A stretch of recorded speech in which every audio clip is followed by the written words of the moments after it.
Lena Harper sat in her wedding gown in an empty church garden, white rose petals scattered around her wheelchair like fallen snow, 30 minutes before she was supposed to say, "I do." Her fiancé had just walked away. Not because he stopped loving her, but because he couldn't love someone who couldn't walk. The silence that followed wasn't peaceful. It was the kind of quiet that comes right before your entire world shatters. Then a stranger appeared around the corner, carrying a box of birthday decorations and leading a 6-year-old girl by the hand. He stopped. He stared. And instead of walking away like everyone else had, he sat down in the grass beside her and said 6 words that would change everything. Want to tell me what happened? If you're watching from anywhere in the world, drop your city in the comments and hit that like button so I can see how far Lena's story travels. Now let's dive in. The morning had started with hope. Lena Harper had woken before dawn in her childhood bedroom, staring at the wedding dress hanging on the back of her door like a ghost made of silk and lace. Her mother had been downstairs already, pulling trays of petit four from the oven, humming something old and familiar. Her sister Rachel had burst through the door at 6:30 with champagne and orange juice and a playlist titled Lena's Last Morning of Freedom. Everything had been perfect. Everything had been exactly as she'd planned for 2 years. And now, at 11:30 on a bright Saturday morning in Burlington, Vermont, Lena sat alone in the garden behind St. Catherine's Church, surrounded by 200 white folding chairs arranged in perfect rows, an archway dripping with roses and ivy, and absolutely no groom. She could still hear his voice, could still see the way Evan had stood in the vestibule 20 minutes ago, his hands shaking, his face pale, his eyes refusing to meet hers. "I can't do this," he'd said. Just like that. 5 words. 2 years of planning, 3 years of dating, a lifetime of promises. All of it reduced to 5 words spoken in a hallway that smelled like furniture polish and old hymnals. Lena had stared at him from her wheelchair, her veil pinned carefully in her dark hair, her bouquet resting in her lap. "What do you mean you can't do this?" "I mean I can't." Evan had run his hand through his hair, messing up the careful work his groomsmen had done that morning. "Lena, I love you. I do. But I can't live like this." "Like what?" "Like this." He gestured vaguely at her, at the chair, at the reality that had become their life 18 months ago. "I thought I could handle it. I really did. But every time I look at you, all I see is—" "What? Say it." "Limitations." The word had come out like a confession, raw and ugly. "I see everything we can't do anymore. Everything that's changed. I wanted to marry the woman I fell in love with, and she's not in that chair." The words had landed like physical blows. Lena had gripped the armrests of her wheelchair, her knuckles white. "I'm still me." "No, you're not." Evan had backed toward the door, his voice rising with something that sounded almost like panic. "You're different now. Everything's different. I can't hike with you anymore. Can't go dancing. Can't even have a normal wedding where my bride walks down the aisle. Do you know what people are going to say? Do you know how they're going to look at us? So this is about what other people think? It's about what I think." Evan had stopped at the door, one hand on the frame. "I'm 29 years old, Lena. I want a normal life. A partner who can keep up with me. Someone who doesn't need help getting dressed or getting into a car or getting upstairs. I want someone who can give me the life I planned." "I can still give you that life." "No, you can't." He'd pulled an envelope from his jacket pocket and set it on the small table by the door. "I'm sorry, I really am. But I can't spend the rest of my life pretending this is what I signed up for." And then he'd walked out. Just walked out. Left her sitting in the vestibule in a $7,000 dress, holding a bouquet of white roses and lily of the valley, staring at a closed door and trying to understand how she'd become something disposable. Lena had sat there for 5 minutes, maybe 10, her mind blank and buzzing at the same time. She could hear voices in the sanctuary, guests arriving, her mother directing people to their seats, the string quartet warming up with scales and snippets of Pachelbel. She knew she should go in there, should tell everyone, should stand up in front of 200 people and announce that the wedding was off because the groom had decided she wasn't worth the inconvenience. But she couldn't make herself move. So instead, she'd wheeled herself out the side door and into the garden, where no one could see her and no one could ask questions and no one could offer the kind of pity that felt worse than the rejection itself. The garden was small and private, tucked behind the church where couples came for photos after their ceremonies. Someone had already set up the arch for her pictures. White roses wound through lattice, fairy lights threaded through the greenery even though it was the middle of the day. The grass was perfectly mowed. The stone path was swept clean. Everything was ready for a wedding that was never going to happen. Lena stopped her chair in the center of the space and stared at the arch, at the roses, at the life she'd been planning that had just evaporated like morning fog. She didn't cry, couldn't cry. The shock was too deep for tears. Instead, she sat there in her dress, in her chair, in the middle of what should have been the happiest day of her life, and felt absolutely nothing. The accident had happened 18 months ago. Lena had been a site manager for a commercial construction company, the kind of job where she spent half her day in an office and half on job sites, wearing steel-toed boots and a hard hat, and arguing with subcontractors who thought they could cut corners. She'd loved it, loved the problem-solving, the physicality, the satisfaction of watching buildings rise from nothing. She'd been inspecting a 12-story office complex downtown when it happened. Third floor, checking the rebar installation before the concrete pour. She'd been standing near the edge of the floor, perfectly safe, well behind the safety line, when a crane operator misjudged a load. 3 tons of steel beams had swung wild. The safety inspector next to her had shouted. Lena had turned, and then the world had exploded into pain and darkness. She'd woken up in the hospital 3 days later. The doctors had been gentle but direct. Spinal cord injury, T10 complete. Paralyzed from the waist down. Permanent. The word permanent had echoed in her head for weeks. Evan had been there through all of it, had held her hand through the surgeries, the physical therapy, the long nights when she'd cried until she couldn't breathe. He'd learned how to help with her chair, how to modify their apartment, how to be patient when everything took 3 times as long as it used to. And he'd proposed 6 months after the accident. Lena had been surprised, grateful, terrified. But he'd seemed so sure, had seemed so committed to building a life together regardless of what that life looked like. He talked about adaptive sports they could try, about accessible travel, about how love mattered more than logistics. She'd believed him. She'd believed that what they had was stronger than circumstance, deeper than convenience. She'd believed that when Evan looked at her, he still saw the woman he'd fallen in love with, just in a chair. Apparently, she'd been wrong. A sound pulled Lena out of her spiral, footsteps on the stone path, the soft rustle of someone moving through the garden gate. She didn't turn around, probably her mother or Rachel or one of the bridesmaids coming to check on her, coming to ask questions she didn't want to answer. Hey, sorry, I didn't realize anyone was back here. The voice was male, unfamiliar. Lena turned her head and saw a man standing near the gate, holding a large cardboard box and looking genuinely apologetic for the intrusion. He was tall, maybe mid-30s, with dark hair that looked like it hadn't seen a comb that morning, and the kind of build that came from actual work rather than gym memberships. He wore jeans and a flannel shirt rolled to the elbows, and he had the weathered, capable look of someone who spent most of his time outdoors. "It's fine," Lena said automatically, then realized how absurd that sounded. Nothing was fine. Everything was the opposite of fine. The man hesitated, clearly trying to decide whether to leave or stay. His eyes flicked to her dress, to the wheelchair, to the arch of roses, and something shifted in his expression. Not pity, exactly, but recognition. Like he understood that he'd just walked into the middle of someone's private disaster. "I'm setting up for a birthday party," he said, gesturing vaguely toward the parish hall attached to the church. "My daughter's turning 6. They told us we could use the garden for photos if we wanted, but I can come back later." "No, it's..." Lena's voice cracked. She cleared her throat. "It's fine. I was just leaving anyway." She wasn't leaving, had no idea where to go or what to do. But the polite lie came automatically. The man didn't move.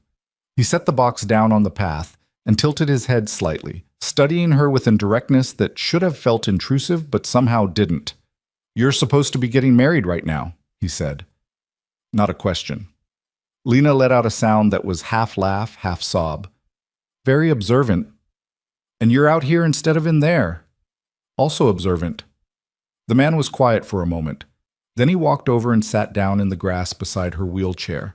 Just sat, right there in his jeans, not caring about the dew or the dirt or the weirdness of joining a stranger in her worst moment. Want to tell me what happened? He asked. The kindness in his voice broke something open in Lena's chest. The tears she hadn't been able to find suddenly flooded her eyes, hot and stinging. He left, she said. The words came out strangled. 30 minutes before the ceremony, he said he wanted a normal life. Said I wasn't the woman he fell in love with anymore. The man didn't react with shock or outrage or any of the performative emotions people usually offered. He just nodded slowly, like he was taking it in, processing it. That's brutal, he said finally. I'm sorry. Yeah, me too. They sat in silence for a moment. Lena wiped at her eyes with the back of her hand, smearing mascara she'd spent an hour applying that morning. For what it's worth, the man said, he's an idiot. Lena laughed, a real laugh, sharp and bitter. You don't even know me. Don't need to. Anyone who walks out on someone at the altar is an idiot. Anyone who walks out because things got hard is a coward. He plucked a blade of grass and twisted it between his fingers. And anyone who says you're not the same person you were before, well, he never really knew you in the first place. The words settled over Lena like a blanket. She looked at this stranger sitting in the grass beside her, this man who had absolutely no obligation to be here, and felt something crack open inside her chest. Not grief exactly, but space. Room to breathe. I'm Caleb, by the way, he said. Caleb Foster. Lena. Harper. Nice to meet you, Lena Harper. Wish it were under better circumstances. Yeah, me too. Before either of them could say anything else, a small voice called out from the direction of the gate. Daddy! Daddy! Where are you? Caleb stood quickly, brushing grass from his jeans. That's Mia, my daughter. She's a lot. Fair warning. A little girl appeared around the corner of the gate, small and energetic with dark curls pulled into pigtails, and a dress covered in cartoon butterflies. She spotted Caleb and ran over, then stopped short when she saw Lena. Daddy, who's that? This is Lena. You look like a princess. Mia's eyes went wide with delight. She walked right up to Lena's chair without hesitation, studying the dress with obvious admiration. Are you a real princess? Lena blinked, caught off guard. No, sweetie, I'm not a princess. But you have a princess dress, and a crown thing in your hair. Mia pointed at the veil. That means you're a princess. Caleb crouched down beside his daughter. Mia, Lena was supposed to get married today, but something happened, so she's taking a break right now. We should probably give her some space. Why do you need space? Mia asked, turning back to Lena with the blunt curiosity of a 6-year-old. Are you sad? Lena felt her throat tighten. Yeah, honey, I'm pretty sad. Because you didn't get to marry the prince? Something like that. Mia thought about this for a moment, her small face serious. Then she walked over and patted Lena's hand with the kind of gentle certainty that only children possess. It's okay, she said. Sometimes bad things happen, but then good things come after. My daddy told me that. Lena looked at Caleb, who had the slightly embarrassed expression of a parent whose child had just repeated his own advice back at him in public. She's not wrong, he said. Mia was still studying Lena's face. Why are you in a special chair? Mia, Caleb started, but Lena shook her head. It's okay. She looked at the little girl, at those wide, curious eyes that held no judgment, no pity, just honest interest. I'm in this chair because my legs don't work anymore. I was in an accident. Oh. Mia processed this information with the same seriousness she'd brought to everything else. Does it hurt? Not anymore. Not really. Can you still do fun things? The question was so unexpected, so purely pragmatic, that Lena felt something loosen in her chest.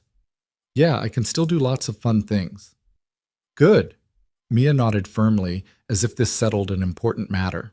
Then she smiled, bright and unguarded. I'm having a birthday party today. Do you want to come? Mia. Caleb straightened up, clearly mortified. I don't think... She's sad, Daddy, and you always say parties make people happy. Mia turned back to Lena. We're going to have cake and games, and Daddy's making balloon animals, but he's really bad at it, so they look like weird blobs. Despite everything, despite the shattered plans and the broken promises and the wedding dress that felt like it was suffocating her, Lena laughed. A real laugh, from somewhere deep in her chest. That sounds really nice, Mia, but I think I need to go home. Mia's face fell. But you're a princess. Princesses should be at parties. Mia, let Lena make her own choices, okay? Caleb's voice was gentle but firm. He looked at Lena with an expression that was hard to read, concern mixed with something else. Understanding, maybe. You need help getting anywhere? I can grab my truck if… No. The word came out sharper than Lena intended. She softened her tone. No, thank you. I'm okay. It was a lie, and they both knew it. Caleb studied her for another moment, then reached into his pocket and pulled out his phone. Can I get your number? Lena stared at him. What? Not like that, he said quickly. Look, I've been where you are. Different circumstances, but same general devastation. And I know what it's like to sit in the wreckage and feel like you're completely alone. He held out the phone. So I'm giving you my number, and if you need someone to talk to or someone to just sit with you while you process this disaster, you call me. No pressure, no expectations. Just an option. Lena looked at the phone, then at Caleb, then at Mia, who was watching the whole exchange with fascination. She should say no, should thank him and wheel herself back through the church and face her family and deal with the mess Evan had left behind. But instead she found herself taking the phone and typing in her number. Caleb saved it and handed the phone back. Okay, good. Why are you doing this? Lena asked. You don't know me. Because someone did it for me once, and it saved my life. He picked up his box of party supplies again. Come on, Mia, let's let Lena have some quiet time. Mia hesitated, then walked back over and gave Lena's hand one more pat. I hope you feel better, Princess Lena. Thank you, sweetie.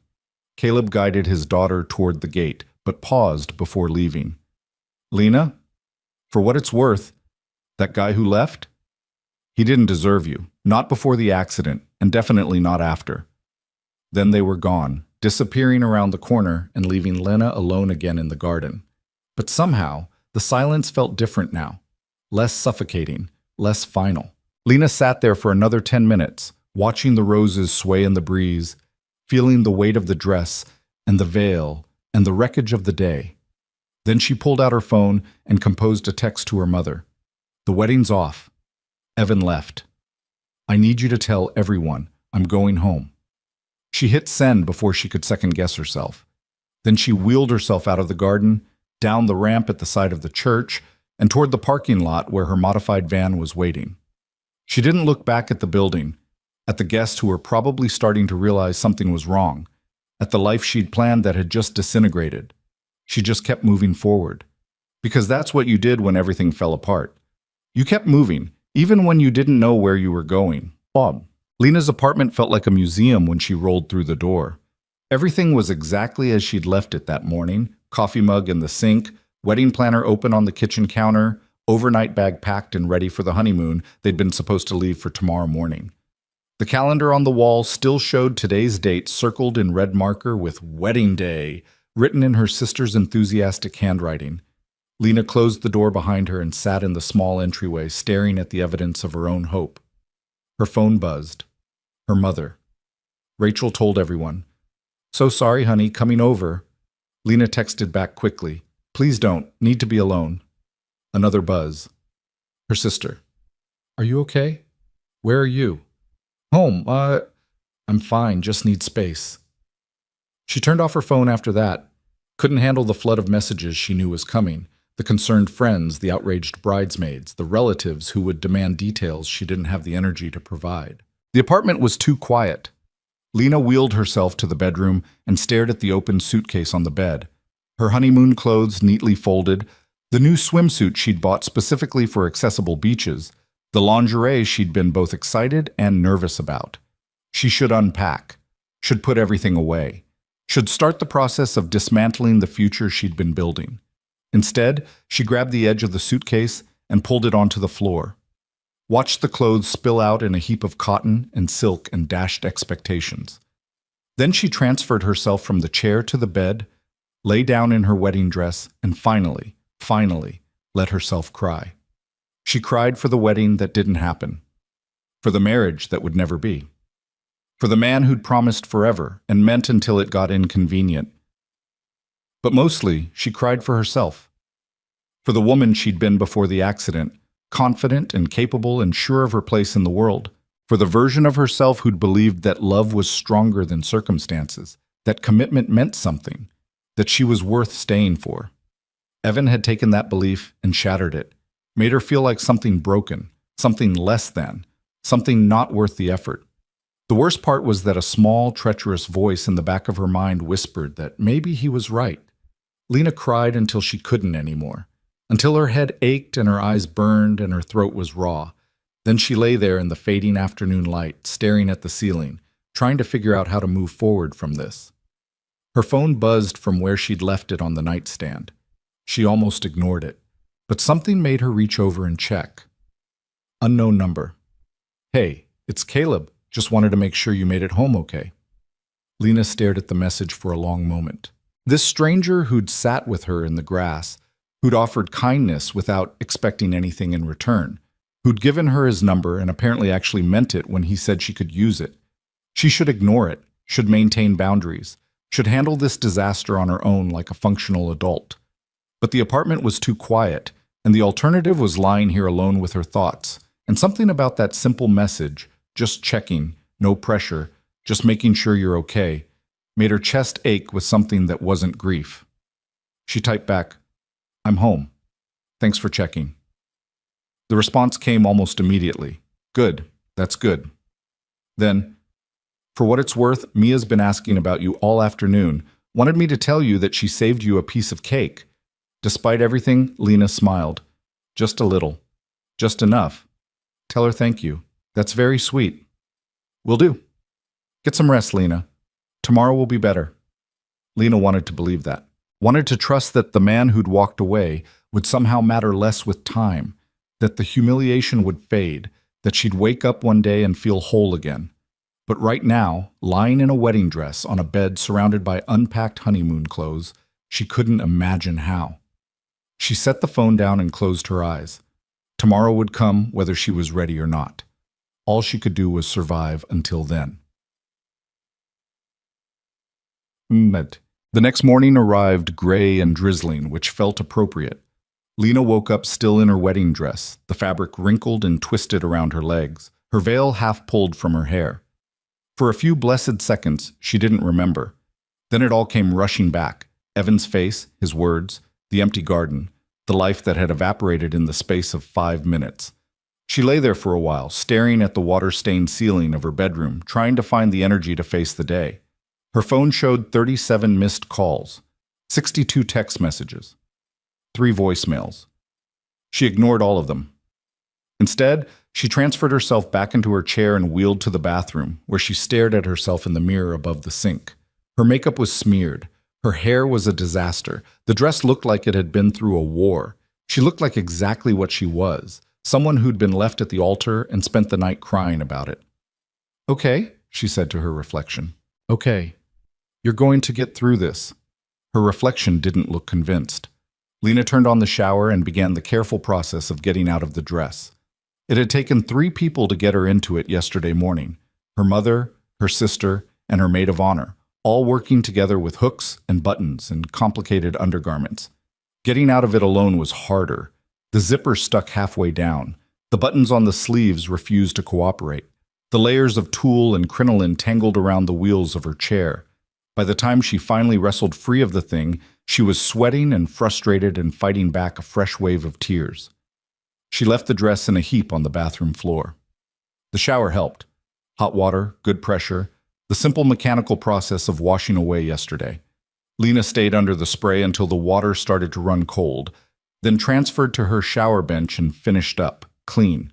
Dressed in real clothes, leggings, and an oversized sweater, hair pulled back in a wet braid.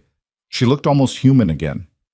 Her stomach growled, reminding her she hadn't eaten since yesterday morning. The petit four her mother had baked. She'd had 3 of them before everything fell apart.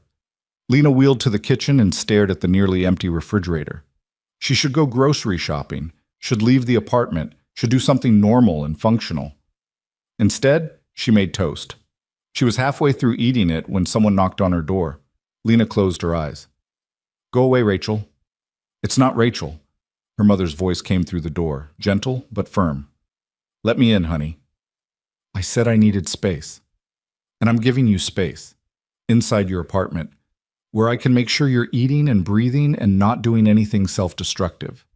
Lena wanted to argue, wanted to insist she was fine, that she could handle this alone, that she didn't need anyone hovering over her. But she was so tired. She wheeled to the door and unlocked it. Her mother stood in the hallway holding a casserole dish and a bag of what looked like groceries.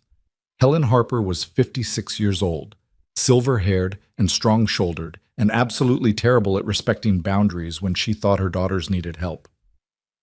"You look awful," she said, walking past Lena into the apartment. "Thanks, Mom. Really needed to hear that." Helen set the casserole on the counter and turned to face her daughter with an expression that was equal parts concern and fury. "That boy is an absolute coward. I want you to know that. Your father wanted to drive to his apartment last night and punch him in the face. Dad's 70 years old, which is why I stopped him. But the sentiment stands." Helen started unpacking groceries, real food, not the random collection of takeout containers and expired yogurt Lena usually survived on. "Have you eaten?" "Toast." "That's not food, that's sadness in carbohydrate form." Helen pulled out eggs, vegetables, cheese. "I'm making you an omelet." Lena wanted to protest, wanted to say she wasn't hungry, that she was fine, that her mother didn't need to take care of her like she was a child. But watching her mother move through the kitchen, familiar and capable and here, made something crack open in Lena's chest. "He said I wasn't the same person anymore," she said quietly. Helen's hand stilled on the cutting board. "What?" "Evan. That's what he said, that I wasn't the woman he fell in love with, that he wanted someone who could give him a normal life." Lena's voice wavered. "He said every time he looked at me, all he saw was limitations." Helen set down the knife very carefully. Then she walked over and pulled a chair up beside Lena's wheelchair, sitting down so they were eye to eye. "Listen to me," she said, "and I mean really listen. That boy didn't leave because you changed. He left because he did. Because when things got hard, he decided his comfort mattered more than his commitments. Because he never actually loved you. He loved the idea of you. The version that was convenient and easy and didn't require him to stretch or grow or be anything other than exactly what he already was. But maybe he's right. Maybe I am different now." "Of course you're different. You went through something traumatic. You had to rebuild your entire life from the ground up. You had to learn how to do things in completely new ways. That doesn't make you less than. It makes you stronger. It doesn't feel like strength. No, right now it feels like grief. And that's okay." Helen took Lena's hand. "But I need you to understand something. The accident didn't change who you are at your core. You're still brilliant and capable and funny and kind. You're still the woman who can argue a contractor into submission and cry at dog adoption commercials. You're still you. And anyone who can't see that, who won't fight to see that, doesn't deserve you." Lena felt tears sliding down her face again. "I really thought he was different, Mom. I thought he loved me." "I know, honey, I know." They sat like that for a while, Helen holding Lena's hand while the gray morning light filtered through the windows. Eventually, Helen stood up and went back to the kitchen. "Okay, food first. Then we're going to figure out what comes next." "What if I don't know what comes next?" "Then we'll figure that out too." The omelet was perfect, fluffy and loaded with vegetables and exactly what Lena needed, even though she hadn't realized she was hungry until she started eating. Her mother sat across from her at the small kitchen table, drinking coffee and not asking questions, just being there. "There was a man at the church yesterday," Lena said finally.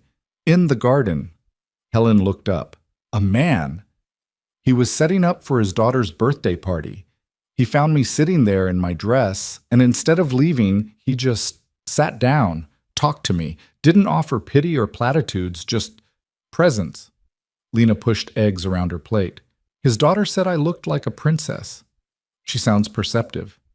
She's 6 and completely unbothered by the wheelchair, just treated it like it was totally normal. Lena looked at her mother. It's strange how kids can do that. Just accept things as they are without all the baggage adults carry. Kids haven't learned to be uncomfortable yet, Helen said. They haven't been taught that disability is something to whisper about or feel awkward around. They just see a person. Yeah, Lena finished her omelet. Anyway, he gave me his number in case I needed someone to talk to. Helen's eyebrows rose. And nothing. It was just kind. No expectations, just kindness. Are you going to call him? I don't know. Lena pushed her plate away. Probably not. I don't need charity. Sounds like he wasn't offering charity. Sounds like he was offering friendship. From a complete stranger? Sometimes strangers are exactly what we need. They don't have any preconceived notions about who we're supposed to be or how we're supposed to feel. Helen stood and started clearing dishes. Don't close yourself off to help just because you're hurting. That's how people end up drowning alone. Lena sat with that for a moment, watching her mother move around the kitchen with the ease of someone who'd been cleaning up after her children for 3 decades. Thanks for coming over, Mom. Of course, honey. That's what mothers do. Helen dried her hands and came back to the table. Now, do you want to talk about what happens next? The venue, the vendors, the gifts? Oh, God. Lena hadn't even thought about that part. The logistics of canceling a wedding, the money lost, the explanations owed. I don't even know where to start. Start by letting me and your sister handle most of it. You focus on taking care of yourself. I should be able to do this myself. You should be allowed to fall apart a little bit when something awful happens. The world will keep spinning. Let other people help hold it steady for a while. Lena nodded, too tired to argue.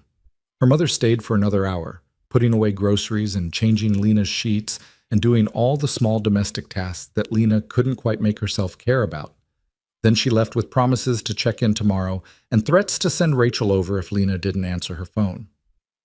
The apartment was quiet again. Lena sat in the living room staring at the blank TV screen, trying to figure out how to exist in this new version of her life. Her phone buzzed. Caleb, how are you holding up? She stared at the message, the stranger who kept checking in, who didn't seem to expect anything in return, who just kept showing up in the smallest, most consistent ways. She typed back, surviving, barely. Caleb, that's actually more than barely. Surviving is the hard part. You're doing it. Doesn't feel like much of an accomplishment. Trust me, it is.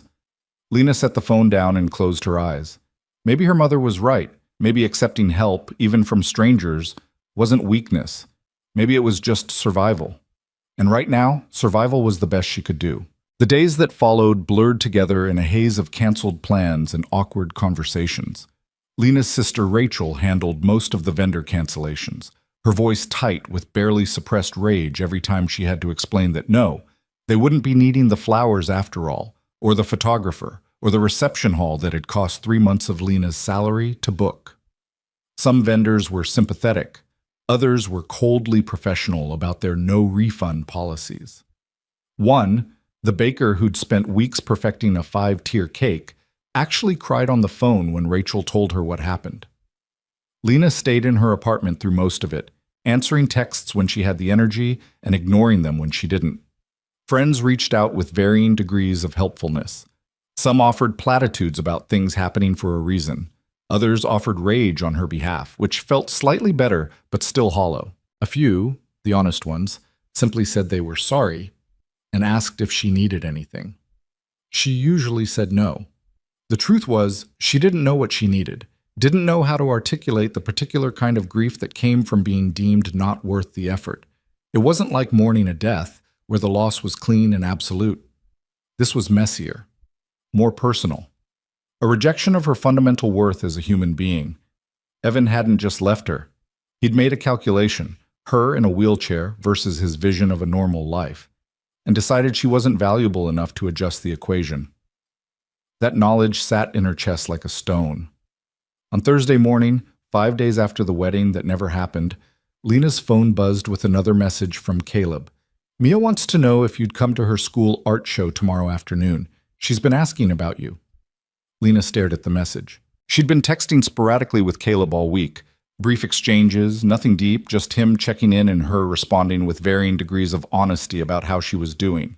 He never pushed, never asked invasive questions, just showed up consistently in the quiet, steady way that reminded her there was still ordinary kindness in the world. But an art show felt like too much, felt like stepping back into public life before she was ready. She typed back, "That's sweet, but I don't think I'm up for it yet." The response came quickly. No pressure, just wanted to extend the invitation. "Mia drew something she wants to show you, but we can take a picture if you can't make it." Something about that, the casual acceptance, the lack of guilt tripping, made Lena pause. What did she draw? Can't tell you. She made me promise it would be a surprise. Lena found herself smiling despite everything. This little girl she had met once, for maybe 10 minutes, in the worst moment of her life, and somehow she'd made an impression. Or maybe Mia just collected people the way some kids collected rocks or interesting leaves. "What time is the show?" 4 o'clock, at Riverside Elementary. But seriously, no pressure. I know you're dealing with a lot. Lena looked around her apartment, at the stack of unopened sympathy cards on the counter, at the wedding gift she still needed to return, at the general atmosphere of stagnation that had settled over her life like dust. Maybe getting out would help. Maybe seeing someone who didn't know her before, who didn't have expectations about how she should be handling this, would make it easier to breathe. Or maybe she'd have a panic attack in an elementary school cafeteria and make everything worse. But sitting here hadn't made anything better. "Okay, I'll come." "Really? That's great. Mia's gonna lose her mind. Want me to pick you up?" "I can drive. Just send me the address." "Will do." "And Lena? Thanks. This'll mean a lot to her." Lena set the phone down and tried to ignore the flutter of anxiety in her chest. She could do this. It was just a school art show. A couple hours in a public space, looking at crayon drawings and construction paper collages. She'd spent years navigating job sites full of skeptical contractors and building inspectors with attitude problems. She could handle an elementary school. Probably. The next afternoon, Lena sat in her van outside Riverside Elementary, watching parents stream through the front doors with the kind of casual confidence that came from belonging somewhere. She'd been sitting there for 10 minutes, hands on the wheel, trying to convince herself to actually go inside. This was stupid. She should leave. Should text Caleb an apology and go home and stop pretending she was ready to be around people. But then she spotted him, Caleb, standing near the entrance with Mia bouncing excitedly beside him. He was scanning the parking lot, clearly watching for her, and something about that, the way he was actively looking, actually expecting her to show up, made her turn off the engine. She couldn't back out now. Lena transferred into her wheelchair and made her way across the parking lot. The school had accessible ramps, though they clearly hadn't been updated in a decade and were steeper than modern building codes would allow. She made it to the entrance slightly out of breath. "You came!" Mia's face lit up like Christmas morning. She ran over, then remembered at the last second not to crash into the wheelchair, stopping just short with her hands clasped in front of her like she was physically restraining her own excitement. "I didn't think you were going to come. Daddy said you might be too sad still." "Mia," Caleb looked mortified. "We talked about being gentle with people's feelings." "It's okay," Lena said. The honesty was actually refreshing after a week of people tiptoeing around her. "I was pretty sad. Still am a little. But I wanted to see your art." "It's the best art in the whole show," Mia declared with the absolute confidence of a 6-year-old. "Come on, I'll show you." She grabbed Lena's hand and started tugging her toward the door. Caleb followed behind, giving Lena an apologetic look. "Sorry, she's been talking about this all week. I think you've achieved celebrity status in her mind." "Because I wore a fancy dress one time?" "Because you were real with her. Kids can tell when adults are being fake." He held the door open as Mia dragged Lena inside. "Fair warning, elementary school art shows are organized chaos. Lots of noise, lots of kids running around. If you need to leave at any point, just say the word." The cafeteria had been transformed into a makeshift gallery, with student artwork covering every available wall and table. The noise level was exactly as promised. A constant hum of children's voices mixed with parent conversations and the occasional shriek of excitement. The air smelled like industrial cleaning solution and poster paint. Mia pulled Lena past tables full of clay sculptures and papier-mâché animals, past a wall of self-portraits that showed varying levels of artistic ability toward a display of paintings in the back corner. There! She pointed triumphantly at a painting that stood out from the ones around it. It showed a garden filled with white flowers. In the center sat a figure in blue, clearly meant to be Lena in her wedding dress, surrounded by petals falling like snow. But the figure wasn't crying or sad.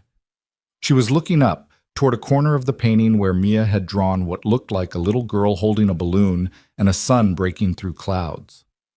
Above it all, in Mia's careful printing, was the title, When Bad Days End. Lena felt something crack open in her chest. "Do you like it?" Mia asked anxiously. "Mrs. Patterson said I could use any memory I wanted, and I remembered you in the garden. You looked really pretty, but really sad, so I wanted to show the sad part ending."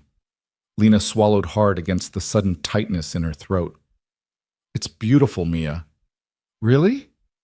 "Really. It's the most beautiful thing I've ever seen." Mia beamed. Then she leaned in conspiratorially. "Daddy said art is supposed to make people feel things. Did it make you feel things?"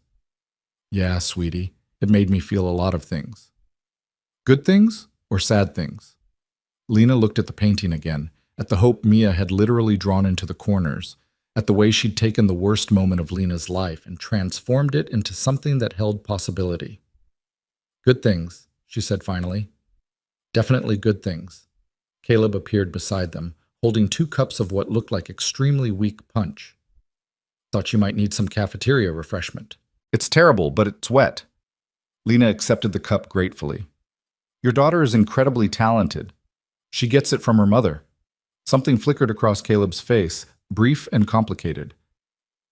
Sarah was an artist, a real one, not just someone who painted on weekends. She could make anything beautiful. It was the first time he'd mentioned Mia's mother beyond that initial comment in the garden. Lena waited, not pushing, just listening. "She left when Mia was 2, Caleb continued, his voice carefully neutral. "Said she couldn't do it anymore. Couldn't be a mother and an artist at the same time. Couldn't handle the mess and the noise and the constant needs of a toddler. So she went to Portland to focus on her work." He took a sip of punch and made a face. "That was 4 years ago. We get a birthday card sometimes, a Christmas present. But mostly, nothing." "I'm sorry." "Yeah, me too. Mostly for Mia." He watched his daughter, who had moved on to showing another student her painting, with undiminished enthusiasm. She doesn't remember her mom leaving, but she feels the absence, asks questions sometimes that I don't know how to answer. "Like what?" "Like why some people leave when things get hard. Like whether it's her fault that her mom couldn't stay." Caleb's jaw tightened. "I tell her the truth, that adults make their own choices, that love isn't conditional on being convenient, that she's not responsible for someone else's inability to commit. But I don't know if a 6-year-old can really understand that." Lena thought about Evan's words, about being told she wasn't worth the difficulty, about watching someone she loved choose his own comfort over her worth. "I think she understands more than you realize," she said quietly. Caleb turned to look at her. "Yeah?" "Yeah, that painting didn't come from nowhere. She knows what it looks like when someone's been left. She knows what it feels like to sit in the wreckage. And she's choosing to show the sun breaking through anyway." They stood in silence for a moment, watching Mia charm another parent into admiring her work. "She really has been asking about you all week," Caleb said. "Wanted to know if you were okay, if the mean prince came back to apologize, if you needed us to come have cake with you again. Cake does solve a surprising number of problems. Right? That's what I keep telling her teachers, but apparently sugar isn't an appropriate coping mechanism in academic settings." He grinned. "Who knew?" Lena found herself smiling, a real smile, not the polite ones she'd been forcing all week. "You're good with her, with Mia." "I try. Some days are better than others. Some days she asks why she doesn't have a mom like the other kids, and I want to track Sarah down and demand answers. But mostly, we're okay. We've built a life. It's not the one I planned, but it's ours. The way he said it, matter of fact, without bitterness, reminded Lena that she wasn't the only person who'd had to rebuild after someone walked away. Reminded her that survival was possible even when it felt impossible. "Can I ask you something?" she said. "Sure." "That first day, in the garden, why did you stay? You could have just left me alone." "Probably should have." Caleb thought about this for a moment. "Honestly, because I saw someone sitting in the wreckage of their life, and I remembered what that felt like, remembered how alone it was. And I thought, maybe I can't fix it, but I can sit with her while she figures out how to breathe again." He looked at her directly. "Sometimes that's all people need, someone willing to sit in the mess with them without trying to clean it up or make it better. Just presence." "That's exactly what it was," Lena said softly. "What I needed." "Good. I'm glad I didn't completely misread the situation and accidentally make everything worse." "No, you made it." She paused, searching for the right word. "Survivable. You made it survivable." Before Caleb could respond, Mia returned, holding a paper plate with 2 cookies that looked like they'd been made by someone with a very loose interpretation of what cookies should be. "Mrs. Martinez says we have refreshments," she announced. "These are chocolate chip, but they're really hard. I tried to bite one and it was like eating a rock." "Thank you for that review," Caleb said dryly. "Maybe we should have some anyway." "Why would we eat rocks?" To be polite to Mrs. Martinez, who probably spent 3 hours making them. Mia considered this, then handed the plate to Lena. "You try one. Then you can tell Daddy if they're really rocks or if I'm making it up." Lena took a cookie and bit into it. It was, as advertised, extremely hard. She chewed carefully, aware that both Fosters were watching her with interest. "It's crunchy," she said diplomatically. "That's what Daddy says when food is bad. But he doesn't want to hurt feelings," Mia whispered loudly. Caleb laughed, a genuine, unguarded sound that made several other parents turn to look. "Okay, verdict's in. We're not eating the rock cookies. Let's go get some real food after this." "Can Lena come?" Mia asked immediately. "Mia, we can't just—" "Actually," Lena heard herself say. "That sounds nice." Caleb looked surprised. "Yeah?" "Yeah. If the invitation's genuine." "It's genuine. We were going to hit the diner on Main Street. Nothing fancy, just burgers and fries, but if you'd rather not—" "No, I'd like to." And the surprising thing was, she meant it. Spending time with Caleb and Mia felt easy in a way that nothing else had felt since the wedding fell apart. They didn't expect her to be okay, didn't need her to perform recovery or pretend everything was fine. They just existed alongside her. That was enough. They stayed at the art show for another half hour, Mia introducing Lena to every single one of her classmates and their respective art projects with the enthusiasm of a museum curator who'd had way too much caffeine. Then they migrated to the parking lot, where Caleb offered to drive so Lena didn't have to navigate separately. "I'm fine to drive," Lena said. "I know you are. But parking downtown is a nightmare, and my truck has a handicap placard. Figured we could make life easier." It was practical, sensible. And yet Lena found herself hesitating. She'd worked hard to maintain her independence, to not need anyone's help, to prove she was capable of managing her own life. But accepting a ride to dinner wasn't the same as accepting defeat. "Okay," she said finally. "That would help." Caleb's truck was older, a Ford from the late 90s that had clearly been well used but well maintained. He'd rigged up a simple ramp system for the wheelchair that folded out from the bed, and he helped her navigate it with the practiced efficiency of someone who'd adapted to non-standard situations before. Mia chattered the entire drive downtown, bouncing between topics with the attention span of a caffeinated squirrel. She talked about her teacher's new haircut, about a caterpillar she'd found at recess, about how her friend Jackson claimed he could fly but probably couldn't because humans don't have wings. Lena found herself relaxing into the back seat, lulled by the mundane normalcy of it all.